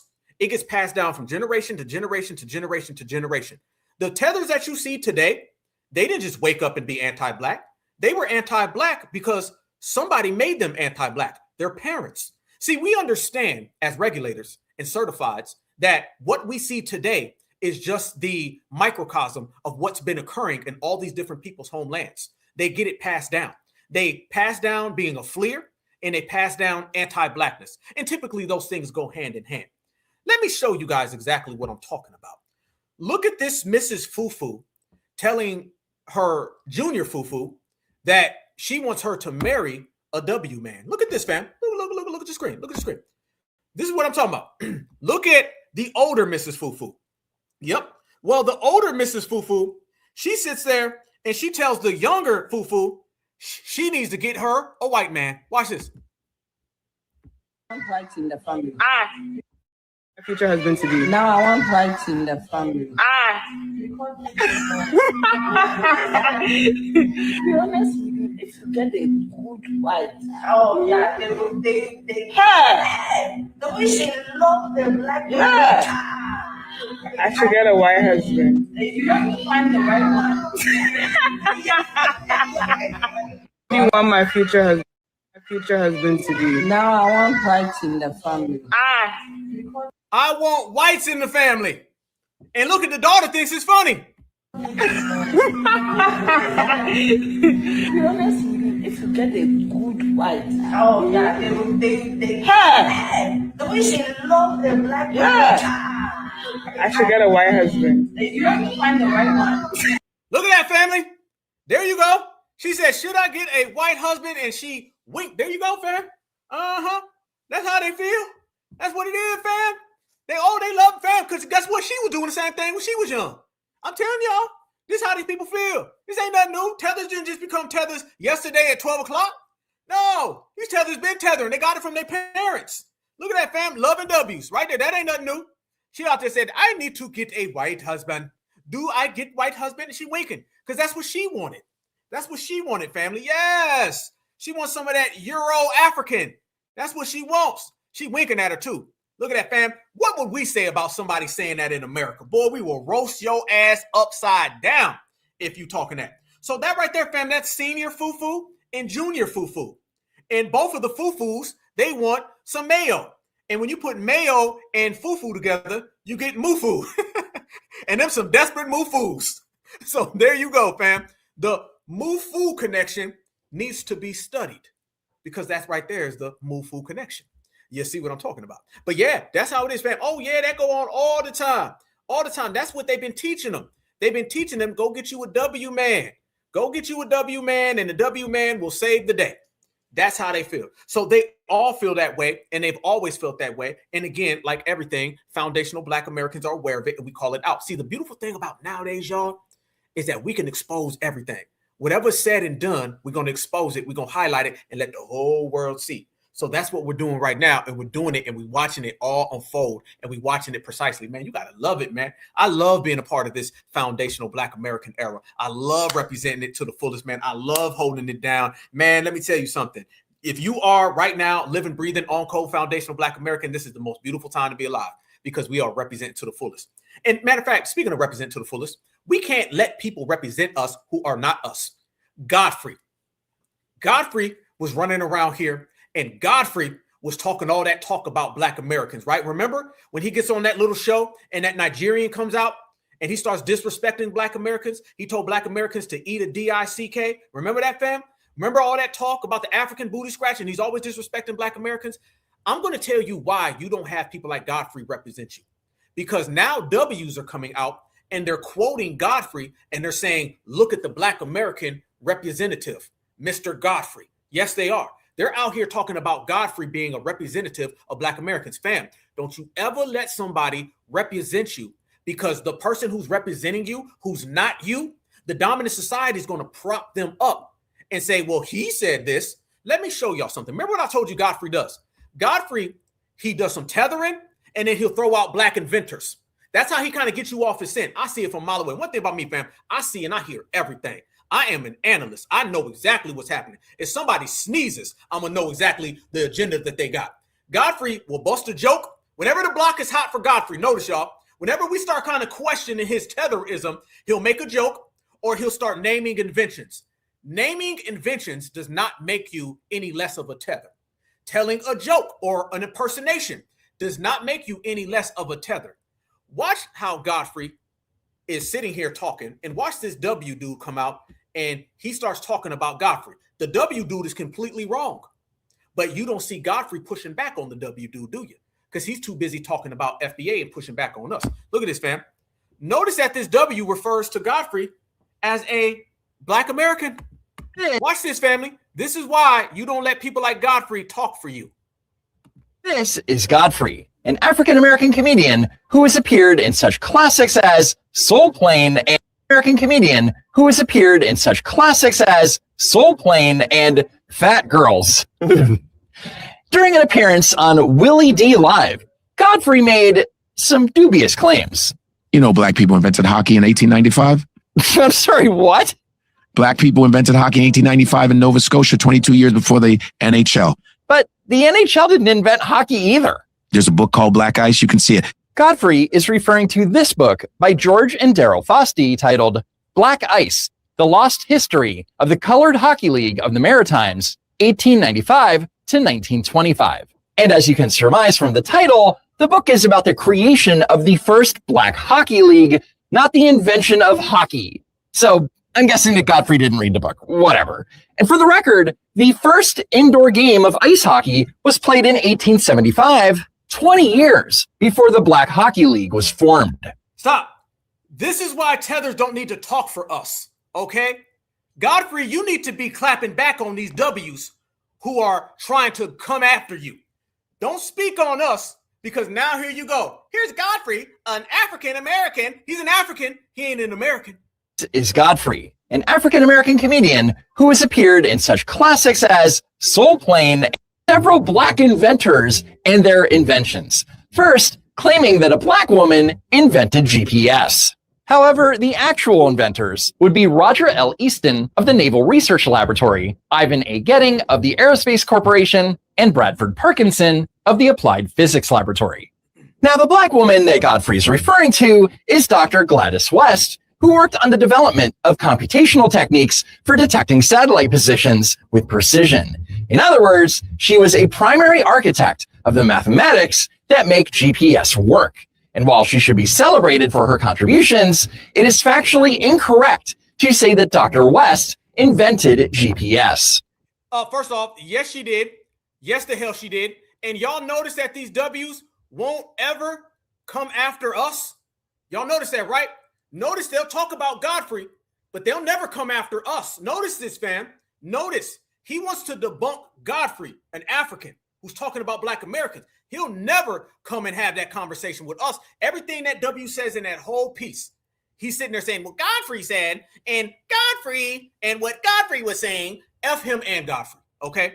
This is what I'm talking about. You got a Mayo versus a Jollof talking about soul food. That ain't the way the game goes. We got to disallow these individuals from ever speaking on us. And what Godfrey needs to do, he needs to take some of that energy, you know, the same energy where he's talking about African booty scratcher and all that. He needs to take some of that damn energy, and he needs to go ahead and start clapping back on these folks. That's what I'm going to need him to do, okay? And let me make this crystal clear. The sister did create it, all right? See, what the W wants to do, he wants to take a couple people here or there and say they contributed, and he wants to take the person who contributed and make them the creator, okay? Where the damn creator created it. Without the mathematics, there's nothing. Mathematics is the core of everything, okay? So don't tell me that without the mathematics, it's still these other people. Hell no. F the Mayo, F the Jollof, and F everybody who ain't down with us, family. We got to represent our own, fam. We got to represent our own all the way live. We got to represent our own. The Mayo man don't know what the hell he's talking about. But let me tell you, the Mayo man knows that he got an easy one talking that talk to Godfrey, because he'd never make that about us. I'm here every damn week, okay? And I'm always dropping science, and I'm always talking about where do you want to go to? Agriculture? You want to talk about history? You want to talk about mathematics? Where you want to go, fam? They don't never come at us. You don't see this man talking about what we do. He wants to go and talk about what Godfrey said. Think about it, fam. You mean tell me that W man is watching Willie D? Ho. Did y'all hear how that started off? Did y'all see how that started? He said, on Willie D, Godfrey said this. So the W Mayo man is watching Willie D, and he caught Godfrey on Willie D. Family, Black Alpha, my network, does way bigger numbers than all of them. So you know they're skipping over the real FBAs to kind of talk about the tethers. Okay, Tariq, they don't talk about Tariq. He could say what Tariq says. Tariq is a scholar. Tariq's got a lot of good information. How come he didn't make that about Tariq? How come he didn't make that about Black Alpha? There's a lot of brothers and sisters who are out here in the grassroots who know the real truth, and we would destroy Mr. Mayo. The Mr. Mayo's quoting Willie D. He don't watch no damn Willie D. Let's get that straight, family. All right? You don't watch no damn Willie D. But what it really is that on Willie D, you can see Godfrey on there, and you done found some folks you can play with. That's really what it is. They go to where they can play. Remember that, y'all. They go to where the hell they can play. They'll never do that. That's like when the Democrats, and they'll try to go get somebody who's soft shoeing, and they'll go challenge them, but they'll never challenge us. They know better. They all know better, fam. So they stay the hell away from what we're talking about. I'm open right now. Anybody wants some smoke, come get it. Whatever you want to talk about, you pick the subject. You want to talk about spirituality? You want to talk about mathematics? What you want to talk about? You want to talk about history? You want to talk about today? Where you want to go? You want to go to metaphysics? Where you want to do this at? You want to go to anthropology, sociology? Wherever you want to go, I'm a scholar, and I'll give you the work. Don't worry about Godfrey, because he don't talk for me. You ain't got to go to no African and debunk an African about what Black Americans did. Come to a real Black American. Come talk to me. I'm a grown man. Come see me. Don't go talk about what Africans said. And there's a hell of a lot of damn Africans on TikTok trying to tell our history. And notice the Mayo will always try to debate them about us. They'll never come at us. Remember that, fam. And also remember, this is what I was telling everybody. You'll have 3 Africans in the room talking Black American history. And then the Mayo says, I don't want to talk Black American history with Black Americans. Let me go ask Joy Reid. They'll go to Joy Reid or Roland Martin or Godfrey, all 3 tethers, to debate Black American history. Come see me. Fully available. Now, speaking of available, y'all, how many of you guys are skeptical about eating out at, like, I don't know, Lucy Liu restaurants or Jackie Chan restaurants? How many of you guys are skeptical? I'm going to be honest with you. I don't eat at those people's restaurants. I never have ate at those restaurants. A lot of people, they be COOing when it comes to like Chinese food. You ever notice that? I've been saying it for years. People be laughing. They be like, Black, really? Yes. You ever notice like a certain amount of Black folks be tap dancing with Chinese food? You ever know? I don't know. Something about Chinese food be bringing out the tap dancing. A lot of folks. They be like, woo, boy, I want that goddamn soy sauce, dog. Woo, give me some noodle, boy. Boy, you had it. I be like, goddamn, chill out. You don't act like that when we get soul food, fam. You know, you cook your own. Absolutely. We'll make our own before we'll cook with them. Y'all notice that, though? A lot of Black folks start COOing when it comes to Chinese food. I don't know what that is. It's like a chip activated. You know what I'm saying? Where you bring up Chinese food, folks are going this whole thing. I love it. I want more of it. Oh, have you had the chicken pound mein? Have you had this? I'll be like, bro, chill out. Chill out. It's all gravy, baby. Cool out. I don't know what that is. You start talking about certain other communities' foods, and I think the same people who want to be friends with Iran, okay, and if they love the Iranian Legos and the Legos with the Jerry curls, they'll start tripping out. Yeah, y'all know what I'm talking about? Yeah, they'll be like, "Lo, man, I love this, I love that." I'll be like, "Bro, chill. Goddamn, I'm just talking about some soul food, man. You was quiet." All right, I don't know what it is about Chinese food that makes certain black folks start tap dancing. It's weird. All right, knock it off. Get that issue away from me. But family, one of the reasons why we don't really deal with the Jackie Chan's restaurants or the Lucy Lou's, Black Americans have always been very skeptical about what you're really eating there, okay? That's really what it's been. I don't eat there. And we've all known, let's be real, Black Americans, let's go there. We've always known some of the strange things that go on behind them damn counters, okay? A lot of weird stuff. That's why we make our own stuff. Let me show y'all something that came across my timeline that's very, very interesting. Yeah, sister, I know what you're talking about. Uh-huh. They be having some puppy chow up in there, y'all. I don't do that, man. Listen, I don't eat at them places, and I'm going to show y'all why. Family, do you know at one of these places, they found 34 squirrels? 34 squirrels was found. Let me show you guys this. This is why I love my Black Americans, man. Because, boy, we be on it, don't we? Keep your health good, family, and be very cautious. No, did I say 34 squirrels? I'm sorry, 350 squirrels. Damn, Alpha, you was wrong, but we right. Watch this. 350 squirrels were found in a cooler in a Chinese restaurant in New York. I said 350 squirrels was found in a cooler, okay, in a Chinese restaurant in New York. And a lot of people in the comments, because I go to them comments, I get deep down in them comments, they have had squirrel before. And that's your business. If you want to eat a squirrel, a snake, a dog, a cat, that's your business. But when people go to a Chinese restaurant and order food and they order some chicken, they expect chicken. But I've been saying this about these Chinese people. Lay off of it a little while. Maybe go to the grocery store and maybe make your own Chinese food. You can do this. Didn't y'all just say that? Didn't y'all just say y'all make your own stuff? Man, boy, we stay on it, boy. Boy. I told you, we ain't got to sit down and talk like this. A while. Maybe go to the grocery store and maybe make your own Chinese food. You can do the same thing that they are doing. It'll taste just as good. Okay? Because you can't tell me, I think a lot of us, especially back in the day, when the Chinese restaurants came in strong, they wasn't feeding us something that they didn't have no business of feeding us. You know what I'm saying? But this is wrong. Now, you can go look up this story as well. They found dogs in a restaurant before. So this is not the first time, but 350 squirrels. So y'all was going to skin those squirrels, mix it in with some more of the regular chicken and meat and feed it to people. They got to go to court. But what about those people that could have got sick? What's wrong with people? You know what I'm saying? Chinese, I'm not letting y'all slide. I'm not Chinese people. I'm not letting y'all slide. That is wrong. And I'm going to tell y'all what else I saw. And I saw this with my own eyes. I saw where the Chinese people were like growing big rats. Like, what are y'all about to do with these rats? These was the biggest rats I ever seen in my life.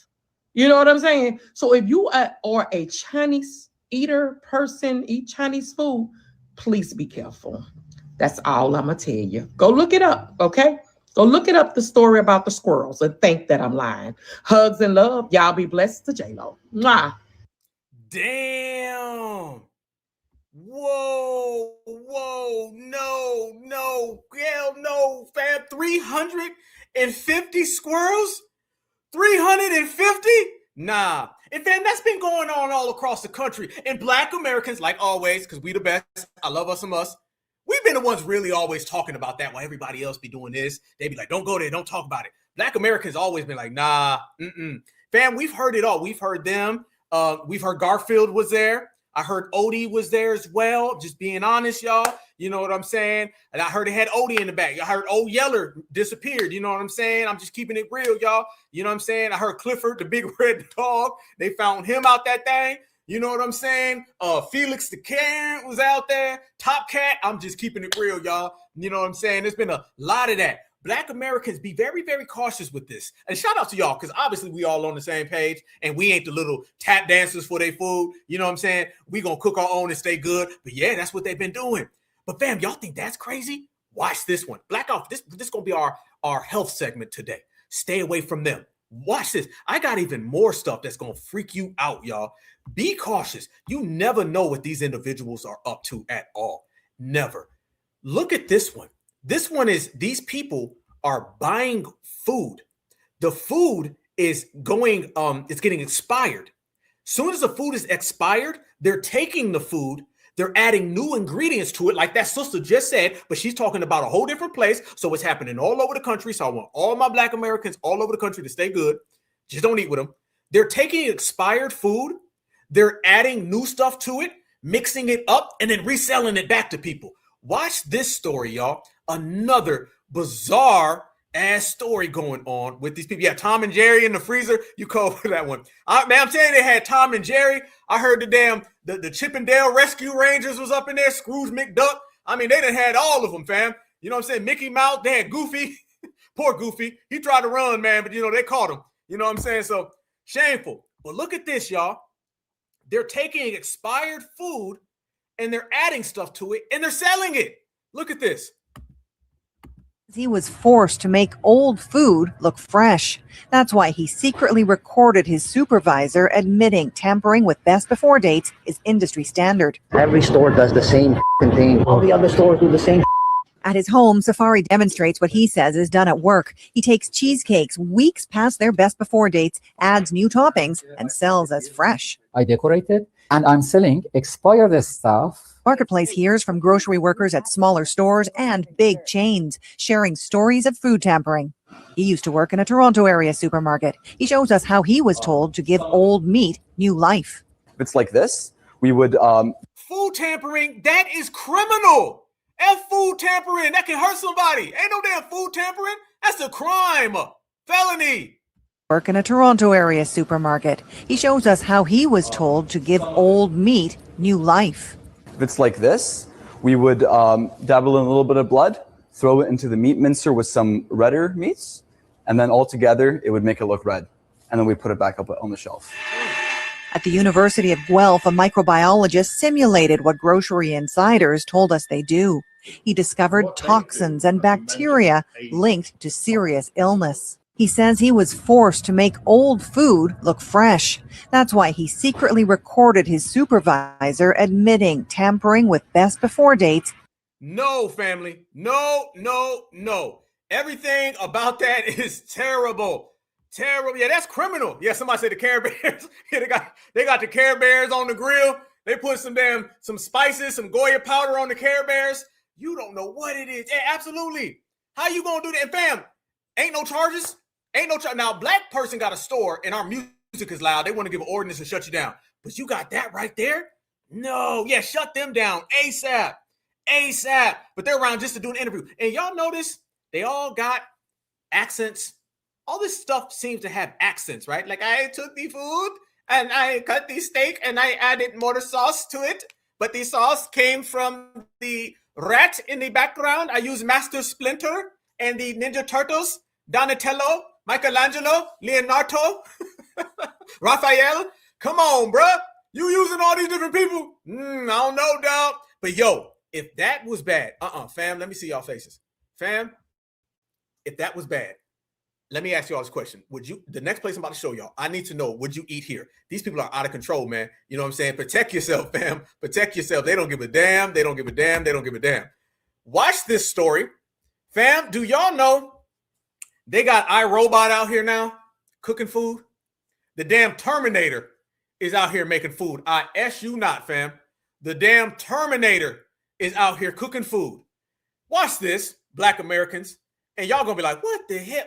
If Master Splinter wasn't bad enough, the Care Bears, somebody said Bullwinkle is on standby. If Garfield with some spices on them ain't bad enough, and the squirrels, the 350 of them wasn't bad, fam, now they out here with iRobot and the Terminator making food. And it don't look good either.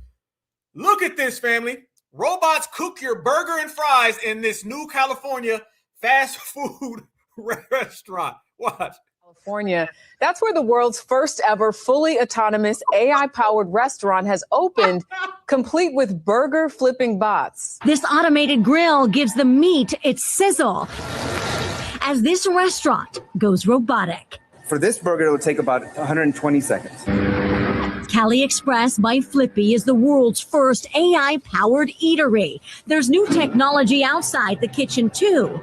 A cheeseburger. Order kiosks use facial recognition to remember you, your favorite food, and how you like to pay. Then watch the robots work. No humans required. We can't get enough people to come out to work on fryers and grills. They're dangerous jobs. And this automation helps solve a lot of those issues. 62% of restaurants report being understaffed. Industry experts say most of those unfilled jobs could be done by robots. No, and fam, what the hell is this robot right here doing? Look at this. California. That's where the world's first ever fully autonomous AI-powered restaurant has fully autonomous. And why this dude over here look like Deadpool? This man look like Iron Man. I don't want Iron Man with a frying pan. Okay? I ain't eating no food with Iron Man in a frying pan. What is this dude, the yellow one, doing? This look like Bumblebee from the Transformers. What the hell is this dude doing? This man beating the hell out the food. No, I don't want this. California.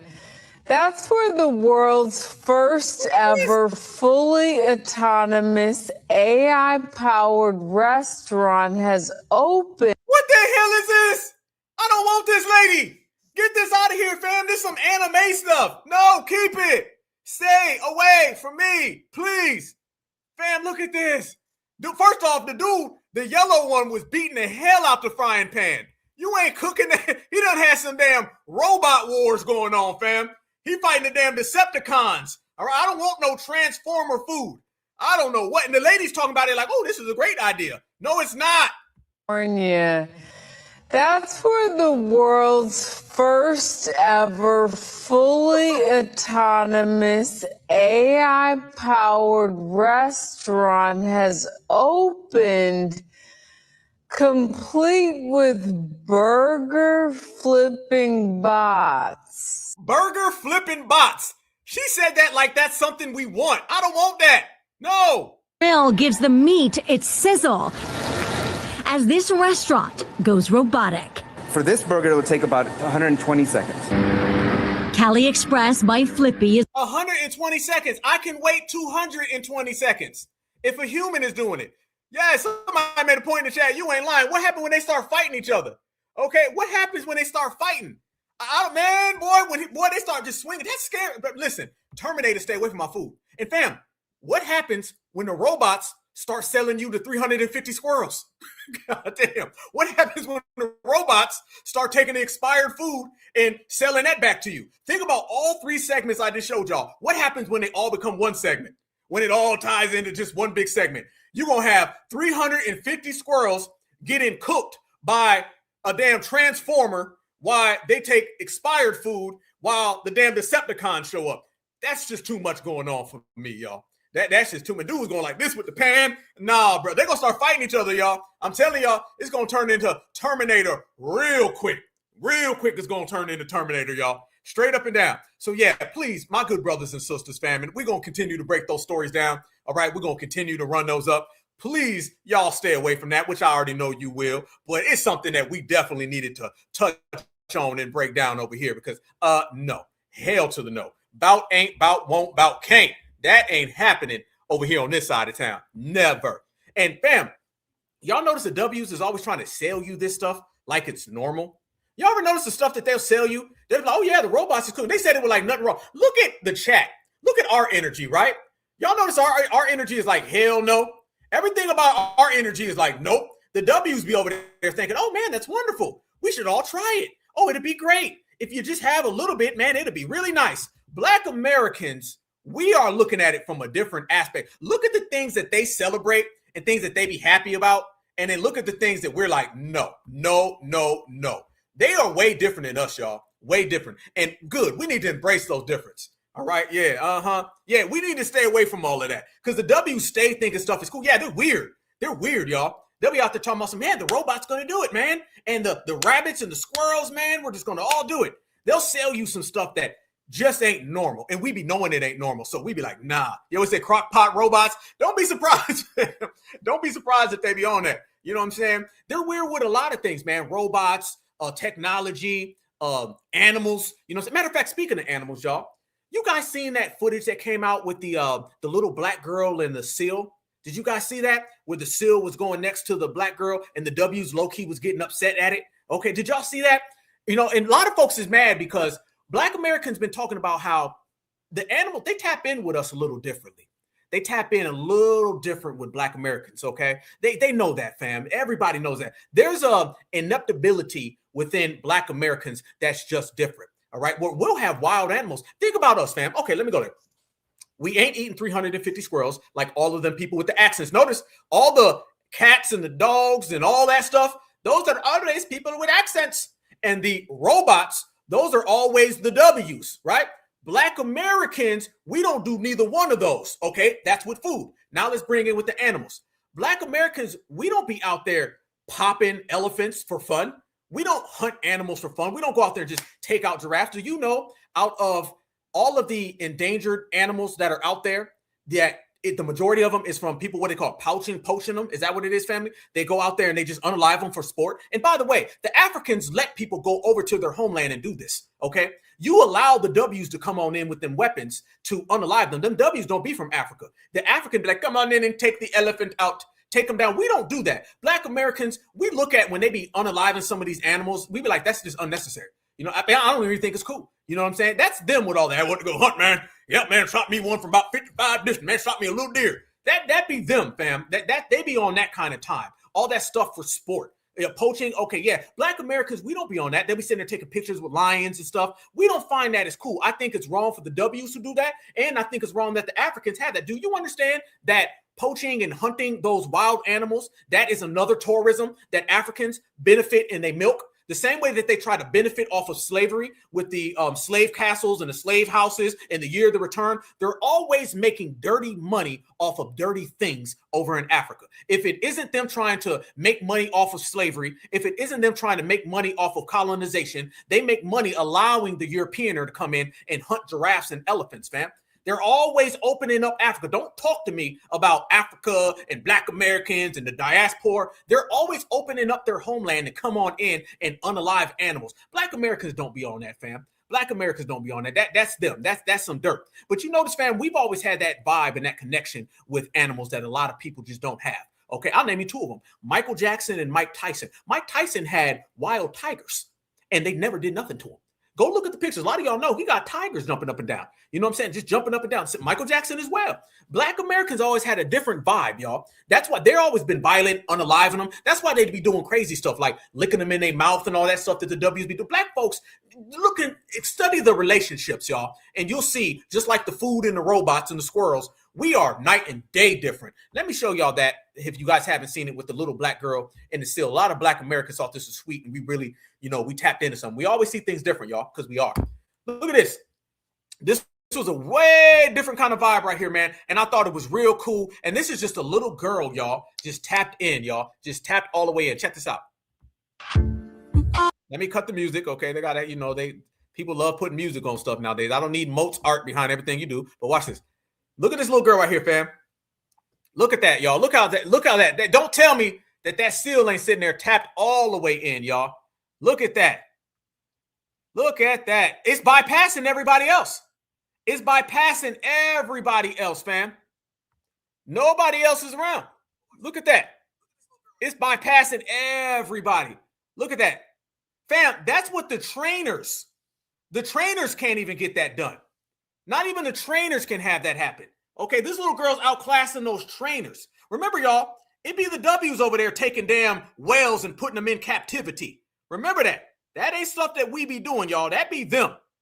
Look at that right there. And look at the W. Now the little W kids want to come. Look at that. Hey, look at the W kids saying, you gonna follow me? Look at that, fam. Now the W children want to get involved. They was sitting there looking at the little black girl. They didn't want to say nothing. Now they're sitting there looking like, hold on, can I do it? And the seal is going around them. It ain't talking to them. Look at that right there, fam. It's going around everybody else. Everybody else, fam. That's what I'm talking about. That's magic right there, y'all. Yeah, I'm telling you, man, we different, man. Nature gonna tell you. I ain't gotta tell you, nature gonna tell you. Don't take my word for it. Look at that. Look at that little W boy. He thought it was gonna follow him. Look at him. And now he's trying to get involved. Look at that. Now let the little girl play. Damn. Let her play. You know what I'm saying? Your people want to take the damn whale and keep it in, or not the whale, the seal, and keep it in damn captivity. Let the damn little girl play. Yeah, she's a little whisperer. This is a child, fam. This is what look, it's bypassing everybody. Look at the little W dude. Look at him. He's like, what about me? What about you? What about you? Look at that. See, they be knowing things, fam. They be knowing things. The energy hits different. The energy hits way different. It's not even comparable. Look at that, fam. That's amazing. That's amazing, fam. I showed you guys that to show you exactly what we mean when we say that we're different, and everybody gets a kick out of that. A lot of folks, when Black Americans, we talk about things different. Like, for instance, we're talking about sinners. And notice, y'all, when we were talking about sinners, they were, they didn't really like how we could spiritually see things in sinners that they couldn't. They didn't really like that type of energy. They don't like that. They didn't like the fact that Black Americans were talking about this. They didn't like that. They were getting real upset. They were like, damn, y'all. Don't be mad, fam, that we just tap into something different. You know what I'm saying? We tap into something way different. I lived in the Midwest, obviously. And I remember living in the Midwest and how Tornado Alley, that is. Shout out to all my Kansas City people in here. Shout out to all my Missouri people in here. Shout out to the whole Tornado Alley. And folks, y'all know what I'm talking about. How many of you guys have lived? You could be in the South too, because, there's tornadoes down here or hurricanes. How many of you guys have been in a situation where your animals start acting crazy and wilding out before bad weather hits? You know what I'm talking about? Y'all know what I'm saying. I remember being in Kansas City when I was a child, a young person, and our animals would go crazy before a storm would hit. You already knew you would watch them, and they would be warning you. I done seen stuff with dogs tripping out in California before earthquakes happen. You know what I'm saying? They would just start spazzing out. You know what I'm saying? Or low key like alerting you, like, hey, bro, come inside. I remember my dog like going outside. My dog like, nah, I ain't going out there. Come on in. And my dog would try to walk you with the eyes, like, nah, come here. And he'll take 2 steps and keep looking back at me, trying to connect. Yep, you guys know what I'm talking about. You know what I'm talking about. Uh-huh. See, they ain't got these stories, fam. I've been trying to tell people, fam. They ain't got stories. Would you want to talk about the mounds? They don't talk about the mounds. You want to talk about spirituality? They don't talk about it like we do. You want to talk about the sky and astronomy? They don't talk about it. Yep, y'all know what I'm talking about.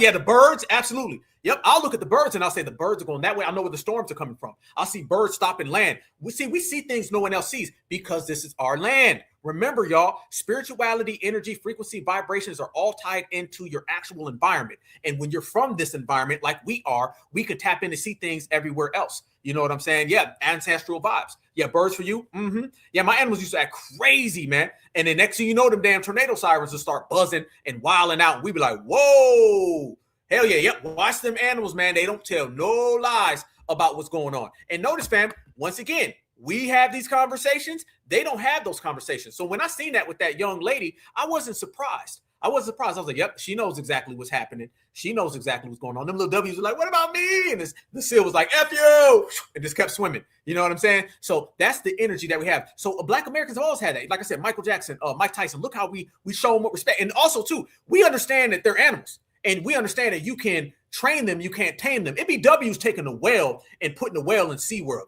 This animal's home is an ocean, and you got it in a damn swimming pool.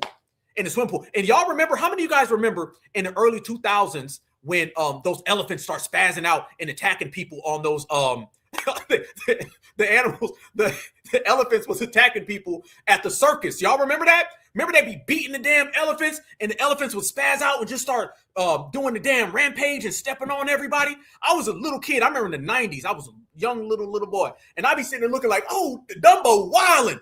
Dumbo tripping out. And you see that a lot, y'all. Them animals will be tripping. Yeah, you put orcas in there. Their fins and everything grow different. Black Americans have this thing of, dude, this is some things we don't do. We just ain't gonna do that. It's not even a big deal to us. We just know what's right and wrong. They don't. Yeah, SeaWorld, absolutely. You guys remember that? Dumbo was going crazy, y'all. They was going crazy. What's their names? Siegfried and Roy. Y'all remember them? The 2 dudes in, I think they were in Las Vegas. And didn't the damn tiger or lion attack the guy? I think he ended up passing away years later, if I'm not mistaken. Yeah, Siegfried and Roy. Let me know if I'm right. Okay, I know this ain't for my Gen Z folks out there. Okay, some of my millennials may not get it, but I know that my Gen Xers and baby boomers will get it. If I'm not, yeah, okay, there you go. There you go. Somebody already said it, right? You already got it. Yeah, remember, didn't that tiger or the lion just spazzed on him one day and just boom and clubbed him and whooped him up? And I think he ended up passing years later. Yeah, absolutely, sister. I think it was a sister. We leave things alone. We leave it alone. We respect Mother Nature. We respect animals. See, Black Americans are a lineage of respect and honor. We respect things. We stay away from things. NBWs want to say, hey, man, want to go walk at the grave at night, dude? Let's go get us a damn a Ouija board, dude, and let's go talk to the dirt at the cemetery. Black folks, we don't do that. Hell no. My mama said, don't you ever bring no damn Ouija board in my house. My mama said, don't bring a doll in the house. All the people getting things from thrift shops and all that, bringing it home. We don't do none of that in my house. We know energy and we respect stuff. We let the unexplained be the unexplained, and we're going to be the explained, and we're going to stay over here, mind our business. Yep, and that's exactly the same thing with spirituality, same thing with animals, fam. We may have animals and we may rock with them, but not like them. They want to ride on what Paul Mooney said. Paul Mooney said, quit trying to ride every damn thing. Fam, they always want to ride something. Why you want to ride Black Americans don't wake up and say, I want to go ride a damn rhino today. They always want to go ride something. Always want to jump on it. You know why? Because, fam, the system of supremacy has spoiled these people to the point where they're used to dominating people so much that now they want to dominate the Most High. They want to dominate Mother Nature. You know, I just seen a woman the other day swimming with a shark. They were like, and then the shark turned around and bit her. No ish. Hey, it's a shark. They want to go swimming with sharks and whales. We don't do none of that, fam. Hell no. Black Americans, fam, we live and let live. That's what we do. That's why we so great. Enjoy yourself. Applaud yourself. Pat yourself on the back, man. This is why Black Americans are perseverers and we're survivors, man. We don't be on none of that stuff. Hell no. You know, they want to go jump on the back. Fam, have y'all ever woke up ever and said, let me go jump on the back of a damn giraffe and just go ride a giraffe, okay? Like, or a lion. I'm riding a lion. Like, really? That's why a lot of times they be going over to Africa. And y'all notice when they go over to Africa, the damn animals be on code more than the Africans be on code. Fam, let me ask a real question. Have y'all seen more footage of animals attacking the colonizers or of Africans attacking the colonizers? I'm just keeping it real. I done seen animals saying hell no and attacking them. I ain't seen them doing it. Not at all. Never. Fam, the animals be way more on code. Straight up Dumbo don't be playing them games. Yeah, training alligators and stuff. You know, I remember, Ross Day, man, there's a lot of swamps. I remember this one W woman said, oh, no, man, right there in the damn pool. You know, not the pool in the swamp. The gators will stay on that side. The gators will stay on that side. The gators will stay on that side. In future news, that woman got bit. Okay. How about, she ain't got an arm no more. All right. How many of you guys have seen that movie? What's the movie? Yeah, the elephants be on cold, man. The elephants be on cold. I'm telling you, man. The elephants be on cold. I remember a couple years ago, and I seen this video with this. He was messing with the damn gator. Not a gator, excuse me, with the elephant. And the elephant like looked at dude, and you could tell, you know, they say elephants never forget. The elephant looked at him like he remembered, like something clicked, like, what? You? And then just grabbed dude up, hit him with the tusk and every damn thing. You know it's bad when them elephants be on cold more than the Africans. That's bad news, fam. Yeah, absolutely. You right. Yeah, them Florida W's, boy, they stay loving them gators. Stay loving them. The gators won't hurt us. Oh, okay. They ain't gonna hurt you because you ain't gonna feel nothing. I remember being out there on the West Coast, and there's people saying, oh yeah, bears walk around all the time. We don't worry about them. How many times you done seen the bears snatch some stuff up from these people? They want to go camping where there's bears. A Black American ain't camping with those no damn wild animals. Yeah, there you go. Steve Irwin. Y'all, fam. Steve Irwin, we call him the alligator man, okay? All of Black America, for those who don't remember, all of Black America knew something bad was going to happen to Steve Irwin. We didn't say we wanted it to happen. Rest in peace to Steve Irwin. But fam, Black Americans seen him jumping around with gators, and we was like, no. As a matter of fact, on Dr. Dolittle with Eddie Murphy, on that movie with Eddie Murphy, they made a joke about Steve Irwin playing around with alligators and got bit. And I promise you, within about a year, Steve Irwin got snatched up by that damn stingray. Okay, because he was like, I'm getting too close to this gator here. Didn't get away from it. These people are crazy, man. They different than us, y'all. Yeah, that stingray got him. That stingray got him, y'all. That stingray was like, nope. No, got him. And black Americans, all my black Americans, y'all know what I'm talking about. Just like everything. We would, just like everything else, our hand was up and we was like, you might want to listen to us. I'm trying to tell y'all. They was like, oh, don't worry about it. Black Americans, we always telling people, stay away from the giraffes. Stay away from the elephants. Don't ride the alligator. Okay? Don't jump on that monkey's back. Don't do it. Don't put that whale in a damn swimming pool and want to swim with them. And they don't ever want to listen to us. You can thank us later. Same with that lady a couple years ago when she had that pet, I want to say it was like a monkey or orangutan. Y'all remember that? Where it completely disfigured her and she passed away years later. There's a movie out right now. It's called Primate. Okay, if you guys get the opportunity, it's streaming. Check out Primate. Primate is literally about them having a pet monkey that goes crazy and completely destroys all the W's in the damn movies. Never black folks in these movies. Y'all notice that, fam, right? There's never black folks in these movies. Black folks don't do none of that. Yeah, Ace Ventura. Uh-huh. Yep. Paul Mooney said it. Yep, fam. They know what it is. Black Americans, we stay on code and we stay away from all them shenanigans, man. Let me show y'all this video. And it just don't be animals, y'all. Let me show y'all. Well, hold on. I see my brother Church. What do you say, Church? You said you've been around black bears that completely ran away from you in California, and you never walked in that area. Shout out to my brother. Yeah. Oh, Jaws. Absolutely. Jaws, fam. Jaws. They be out there wanting to go shark hunting. They be like, let's go out there shark hunting. Shark hunting. Really? Black folks, we cool. We cool, fam. My mom always says this. My mom says when it comes to the ocean, she says, if it go get to my waist, I'm cool. By the time she said knees, legs, cool. She's like, anything that's up high, I'm staying out of it. And now you be seeing them sharks be coming on land a lot more. You know what I'm saying? They be getting snatched up on land. But let me show y'all this right here. It be them W's, fam. But let me show y'all. A lot of times they be trying to stay away from them damn people as well. Watch these babies. Watch these babies, y'all. Children's first encounter with a W woman leads to an unexpected reaction. Watch this, fam. And a lot of these be Africans trying to force these damn W's on their kids. Watch this, fam. Watch how these babies be terrified of these W's. Watch.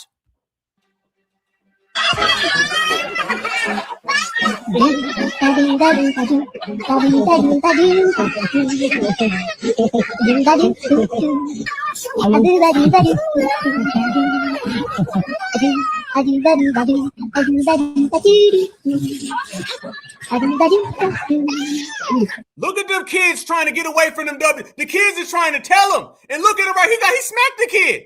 The kid is like, whoa, keep W away. He said, oh, W loves you. That W love you. Look at this little boy. This little boy seen it and turned around. Y'all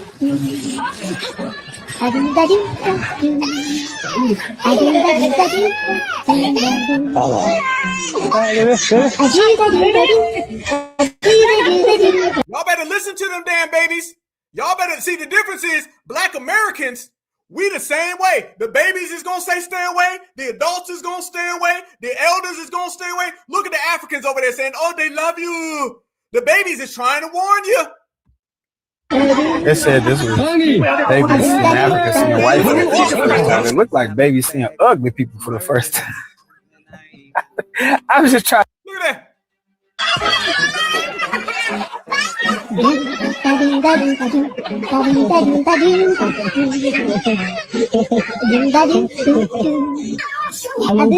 Damn, that little boy was running fast as hell. Look at that. Look how fast this little boy running. I got to slow that down. Look how fast he running.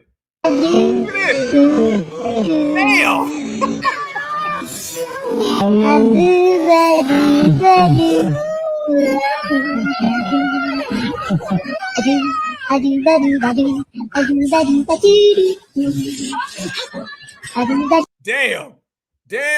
Damn, y'all. Trying to tell them. They ain't want to listen. See, black America, we different, fam. You know what I'm saying? Our kids know, we know. Them Africans over there just say, come on in, we're friends. The babies is over there trying to tell them. Babies is telling you they're getting a bad, funny style spirit. Babies is telling you there's something off about this individual. They're not just running to run. They're over there trying to tell them. Absolutely. Y'all know how, because black Americans, we always say that. We say that the children see things that some of the adults can't see because those windows and those layers inside the consciousness aren't completely solidified. So we watch the children. We be like, no, watch this baby. The baby gonna tell you what it is. You know what I'm saying? The Africans, they just missed the whole point. Did they miss the whole plot? Did they lose the whole plot?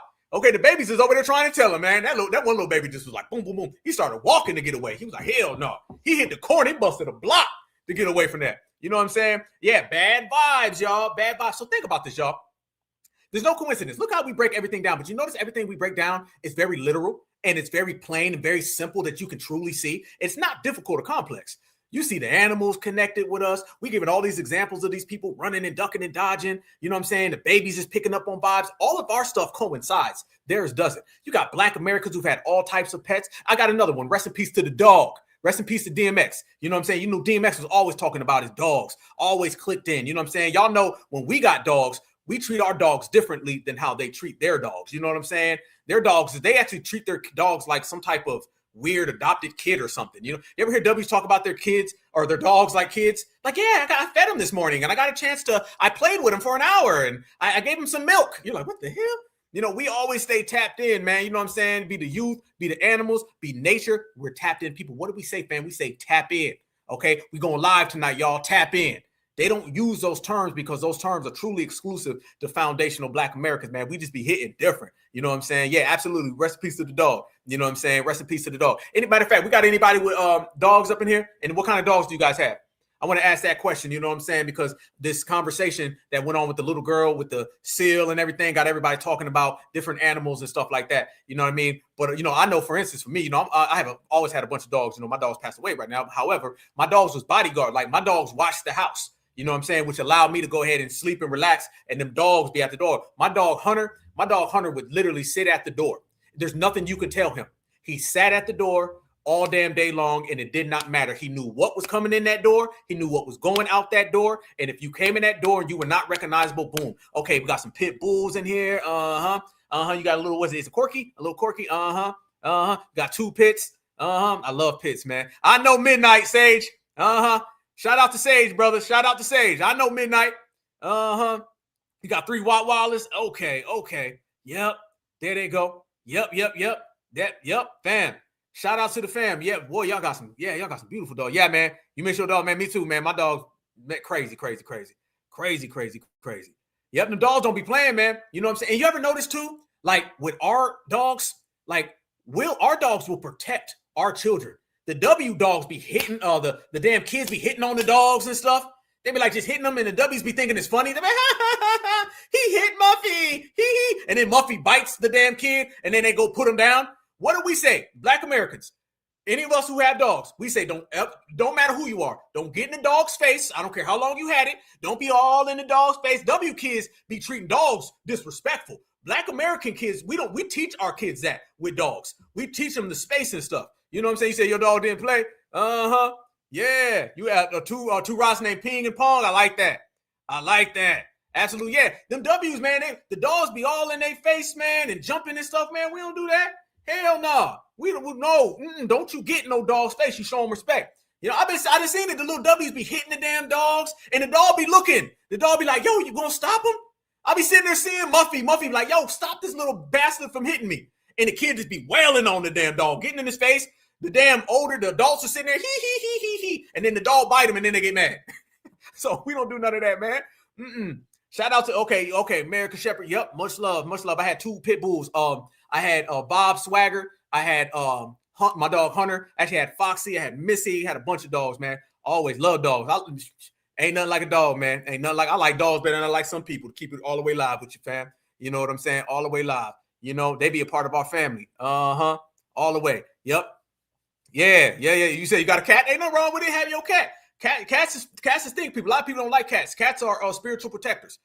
Cats are spiritual protectors. That's why you'll meet a cat, and you'll see cats that are outside. A lot of people tell stories about going outdoors and a cat that'll just follow you around.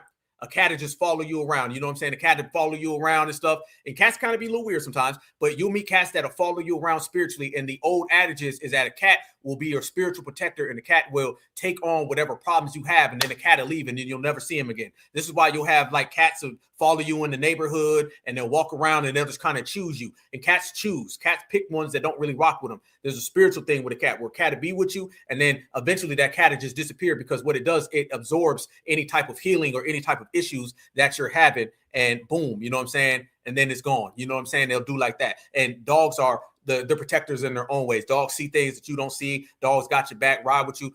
For my dogs, you know, I'll be watching the movie. Remember y'all remember when all them fires was happening out there in California, and then people was running to go get their dogs. They were like, my dog's in that house. And I remember telling my mom, I was like, where am I going to go that Swagger don't go? Let me say, my dog, right, if I got up and I walked out the house, Swag was coming with me no matter where I went. See, I've had a bunch of dogs. Swag was one I had since I was like, he was a baby. I could hold him in my hand. You know what I'm saying? I would walk and didn't matter where he went. If he was sleeping in a room and I went to the back room, he wakes up, finds out where I am, and goes. If I went and got in the shower, I open the door, he's sleeping by the damn shower. Just as simple as that. If my brother met Swag, and my brother was like, "Oh, what up, Swag?" And Swag was like, "Rrr." He didn't know my brother. He's like, "You getting too close." You know, y'all know how it go. They will hold you down. They'll hold you down. They don't play no games. You know what I'm saying? Yeah.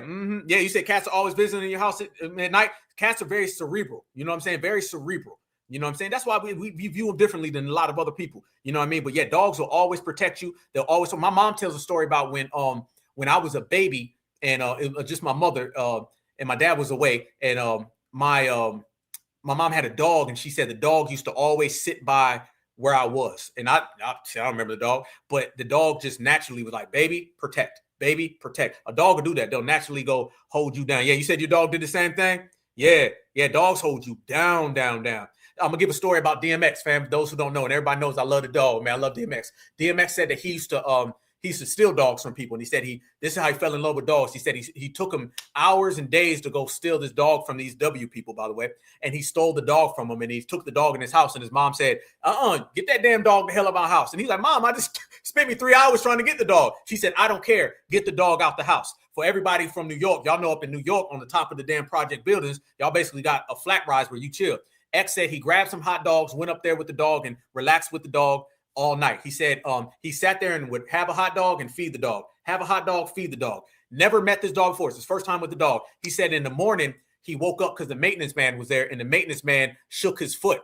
And the maintenance man was like, "Hey, man, I got to get in there, man. You got to move." And X was like, "Go." He said, "I can't move." He said, "Why?" He said, "Because your dog won't let me by." He said the dog sat there and growled at the maintenance man just because the maintenance man got too close to him when he was sleeping. And he said he just met the dog. But the only thing he did with the dog, showed the dog, "I'm going to have your back. I'm going to stick with you. I'm going to feed you, and we're going to be good." And that dog immediately found loyalty to him, and that dog completely had his back. That's why he had that big old tattoo of Boomer on his back. You know what I'm saying? So that shows you right there that, yeah, they're going to ride, family. They're going to ride. Rest in peace to your Cocker Spaniel, by the way. Rusty, much love, much respect. Yep, that's how it is. Yeah, it's amazing. Absolutely. That's how it is with animals. I remember hearing a story about a guy. He used to be on what do you call him, fam? He would be on like the snowmobiles, and he would have like 5, 10, 7, 8 huskies that would be on the snowmobiles. Well, guess what? He's on the snowmobile, and the dogs it wasn't actually a snowmobile. He was on the skis, and the dogs were leading him. So he's got a pack of like 7 dogs, and they're taking him through the snow, and he's on the snowmobile. Well, he ends up falling off of his snowmobile. When he falls off of his snowmobile, the rest of the dogs kept going because they didn't know that he fell. So the dogs go on for another 30 minutes and didn't know that he fell behind in the snow, in the woods. Soon as the guy fell off of the damn snowmobile, he seen a bear, and a bear started to approach him. And he's like, "Damn, all the dogs are gone. A bear's approaching me, and nobody knows I'm out here." One of his dogs that was a part of the pack of dogs that kept running realized that he was gone, and the dog stopped and turned around, went all the way back to where the man was. The man climbed up a tree to get to the bear, and he said that his husky stood between the bear and him and just sat there and growled at the bear for hours until the bear left. And he basically told the bear, "I wish you motherfucking would." And he just sat there and growled and just protected the man from the bear the whole damn night. You saw that. You saw that. See, there you go. You seen that. Shout out to you. Yep. And the bear eventually left and ran, and the dog had him, and then, the dog saved his life. Literally.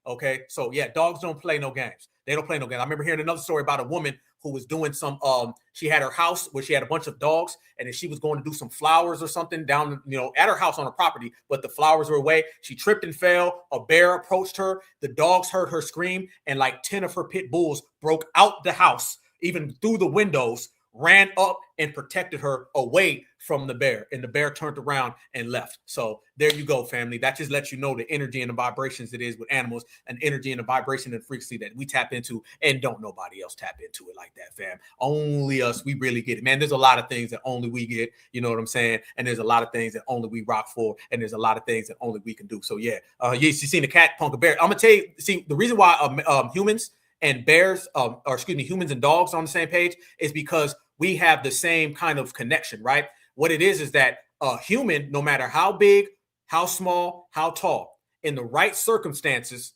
you will run out your house in the middle of the night and run into the woods if something's out there that you need to go protect. That's how dogs are. This is where we connect, right? Say if your kid is in the woods and you hear your kid scream in the woods at nighttime, you ain't saying, well, it's kind of dark out here. Let's wait until the sun comes up. Hold on, let me put my shoes on. You're going to jump up. You're going to run out that door and you're going to run into them woods and you're going to protect what's yours.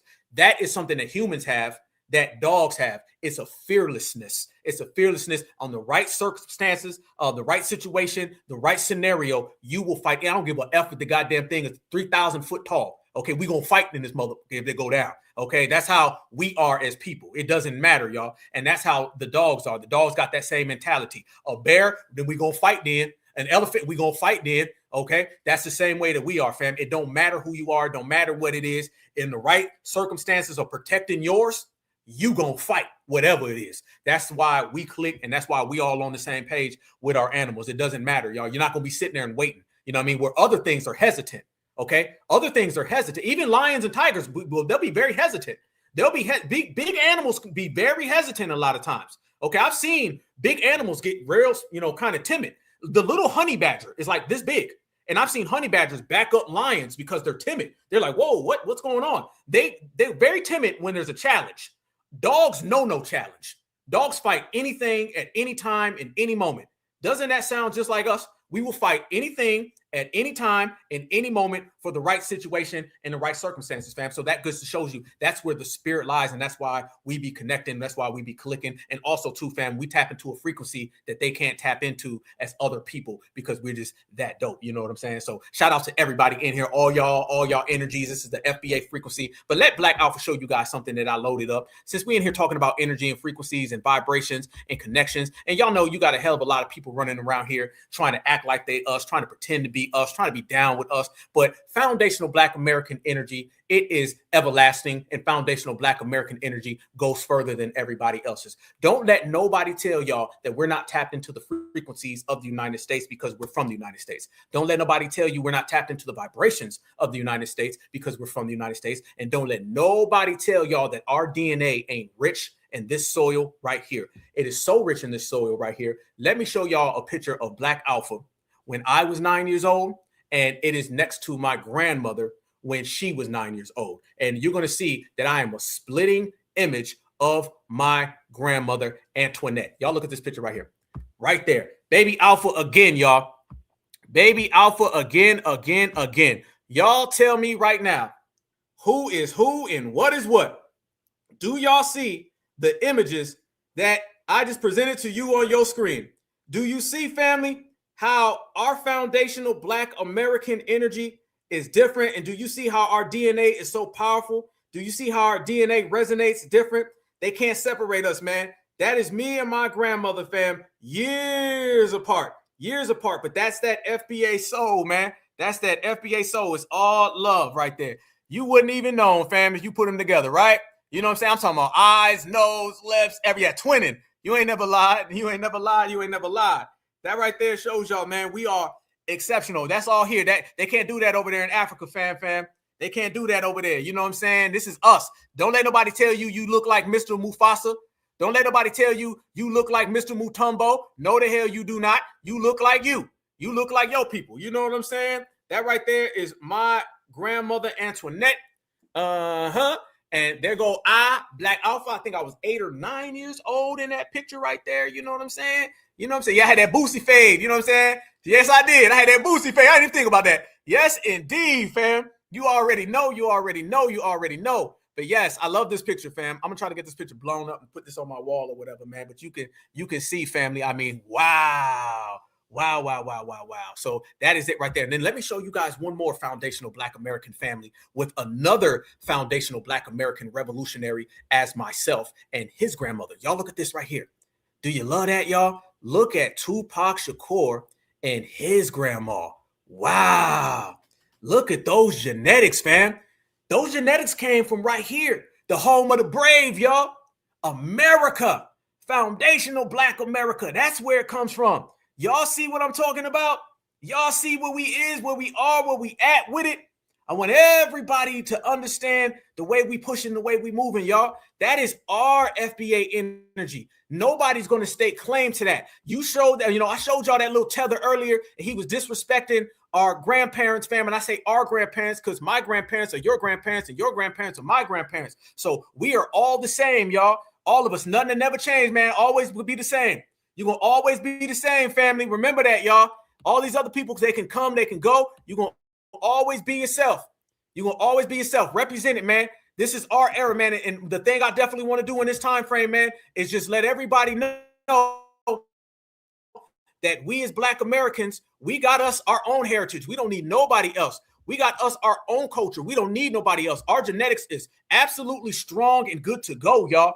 Nobody can take claim to what we have, man. Nobody, okay? So everybody, checkmate. All damn data goes Tupac Shakur and his grandma, absolutely the same. There go Black Alpha and his grandma, absolutely the same. And it is all brought to you by America, man. So we ain't going to chase nobody, but we will be respected as such. And that is as Black Americans, foundational Black Americans from the soil. It's in our blood. Our DNA is stronger than everybody else's, y'all. And be proud of that and own it, y'all. Remember what I told you earlier. The babies of the next generation and the next generation and the next generation, they're going to thank us for all of this gatekeeping, all of this renaissance, all of this energy, the spirits, all of these conversations, these think tanks that we have. They will thank us for this, family, because we're laying down the groundwork for them to be football fields ahead of everybody else, not behind, ahead, because that's what it's all about. And we're doing it now by recapturing all of it with this FBA renaissance and this FBA generation. What I say is that same FBA energy and soul, just with a different vibration. You feel me? So that's why we're so strong and we're moving so good and we're keeping the fire going, y'all. Remember that, y'all. It's the fire. The flame inside rages eternally. Always remember that. And let me show you guys something real fast. I want to post this for the fam to check out, because y'all know I'm loving the energy as we are in here. We doing what we do and we really representing, but that's the most beautiful part. I want to say this first and foremost, man, to the family. If I could pull this up, I am so, and I mean so, absolutely positively proud of every last one of you guys, because we on a mission right now and we trying to make it happen. I love the broadcast. I love being in the streets and everything, but about, it's always been this way, but I would say over the course of, I don't know, over the last month, because y'all know I've been having some, personal things going on, and you guys know what I'm talking about. I've been having some, personal issues going down, but throughout all of that, y'all, I wanted to make sure that, I told everybody that my main thing right now is, to serve the people. That's what it's about. You could, the root of being an activist, fam. A lot of people think being an activist is just, going out and yelling at people in the streets and just screaming at the top of your lungs. That's not activism, family. That's not activism. Activism is truly about serving the people. It's about serving the people, y'all. That's what it's about. So I made a vow to myself, man, as much as everything that we're doing is good and we're going to do great things. I love all the accomplishments. I love checking Democrats in public and Republicans. I love running up on supremacists. I love everything that we're out here doing as a community. You know what I'm saying? But the main thing in which I told myself that I was going to focus on this coming year is it's going to be serving the people. Serving the people, because that's something that's missing. Anybody can go get a megaphone and just start yelling at folks. Anybody can run around and up and down the street. All of that stuff is one thing, fam. And I like doing that too. I do that as well. But the main key component and why I got into activism, truly, family, was to serve the people. That's what it's about, okay? It's about serving the brothers and sisters to make sure that we good. All right. The teaching, the scholarship, the knowledge is great. Me being a foot on the ground, me being outside, me being a soldier for the cause and out there riding against all of the ops. I'm going to always do that. I'm Black Alpha. I'm going to always be out here checking everybody and holding it down on soldier time.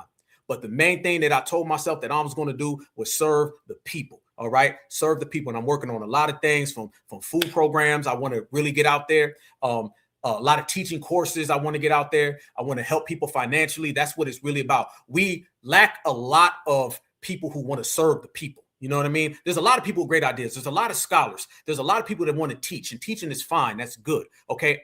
I want to make you go up and do. And I want to help Black Americans physically.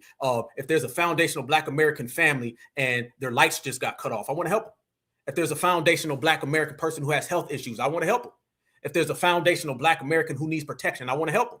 Okay, these are the things that tend to get missed amongst all the things that we have going on. And that's great. You know, we need our scholars, we need our workers, we need our riders. I wear all hats. That's why I'm the #1 activist, okay? Not 2, 3, 4, 5.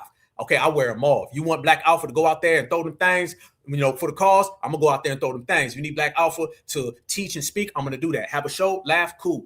But the main thing and the root and the core of all of this is to serve the people. You know what I'm saying? And I get a lot of mails and I tell everybody I'm open, hit me up. And what I told you I'm going to continuously do is hold down the family so everybody can be taken care of. I don't want to be so focused on so many other things of activism, but I missed the point of serving the people, because the people is why I got into it. I'm somebody who is a student of the Black Panther Party food program. Okay. I know exactly the way it went down. I know exactly how it happened. So that's what I'm cut from. I'm cut from that cloth. And that's really why you get in it. You want to change lives. Okay. You want to change lives. All right. And that's what I'm focused on doing for the rest of forever. But this is where the Black Alpha Network is going to take a complete move and a shift towards, fam, where we're going to roast, we're going to ride, we're going to hold it down. I'm going to be a soldier, a revolutionary for the cause, activism, but I'm definitely going to focus on helping the people. Let me show you guys something that I'm so proud of you guys about, because y'all know whatever I say, I'm still going to always bring it back to y'all, because it ain't me, it's you guys.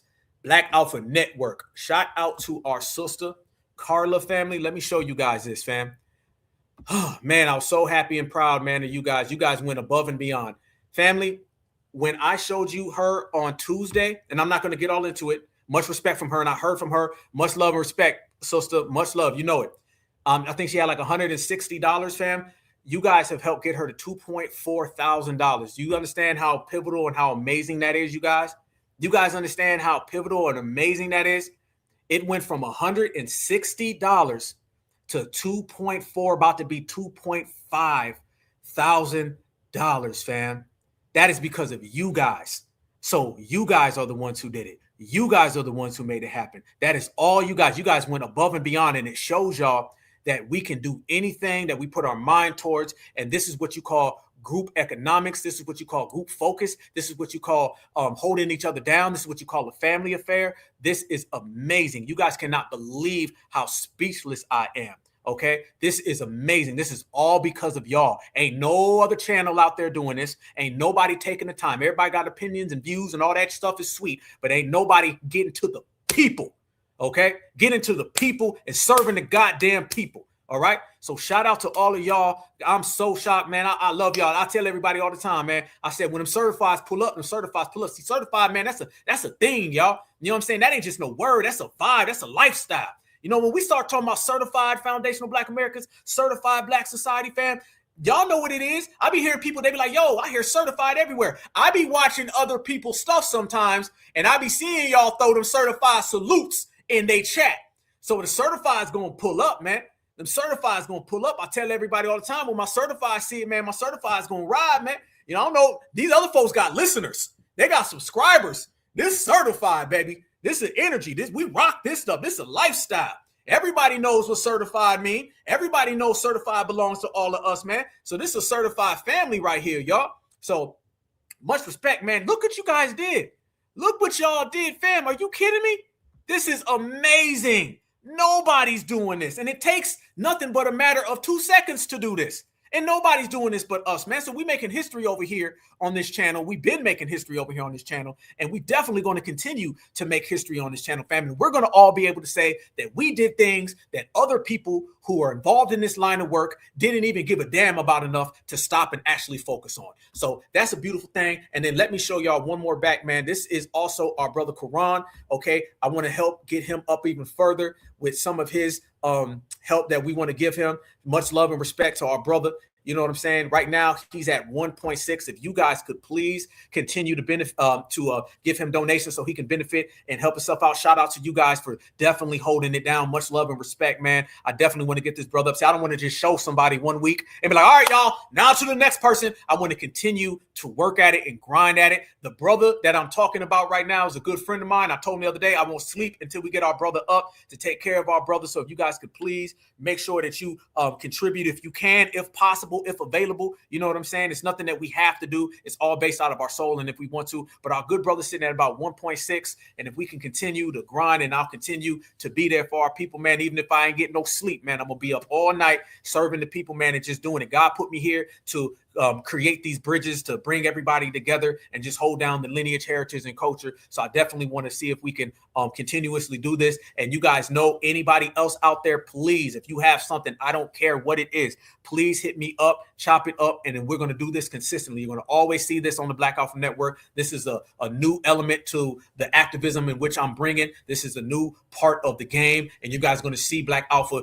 go into a whole different wave, a whole different vibe, a whole different area, but it's going to be really going out there and just doing what a lot of people just don't want to do. You know what I'm saying? You got people out there that got shows and they could change lives, man, just with one damn tweet, but they just really don't give a damn. So make sure that you help our brother Quran out, man. I'm going to continuously do that. Somebody could put the link to that in the chat, and I'll also post the link on Twitter as well. So if you guys could do that and, you know, could just contribute whatever you got, man. Just, you know, we all do a little, we all do a lot. That's the adage I'm on, man. We all do a little, then we all do a lot. And then that's how we really get things going. You know what I'm saying? My brother Sage just put up the link in the chat if you guys can check that out. So, you know, make sure to do that. I told somebody earlier today, you know what I'm saying, somebody that I think probably hates me, you know what I'm saying, but it's all good because I love them. You know what I mean? But I told somebody, I said, being Black Alpha consumes me.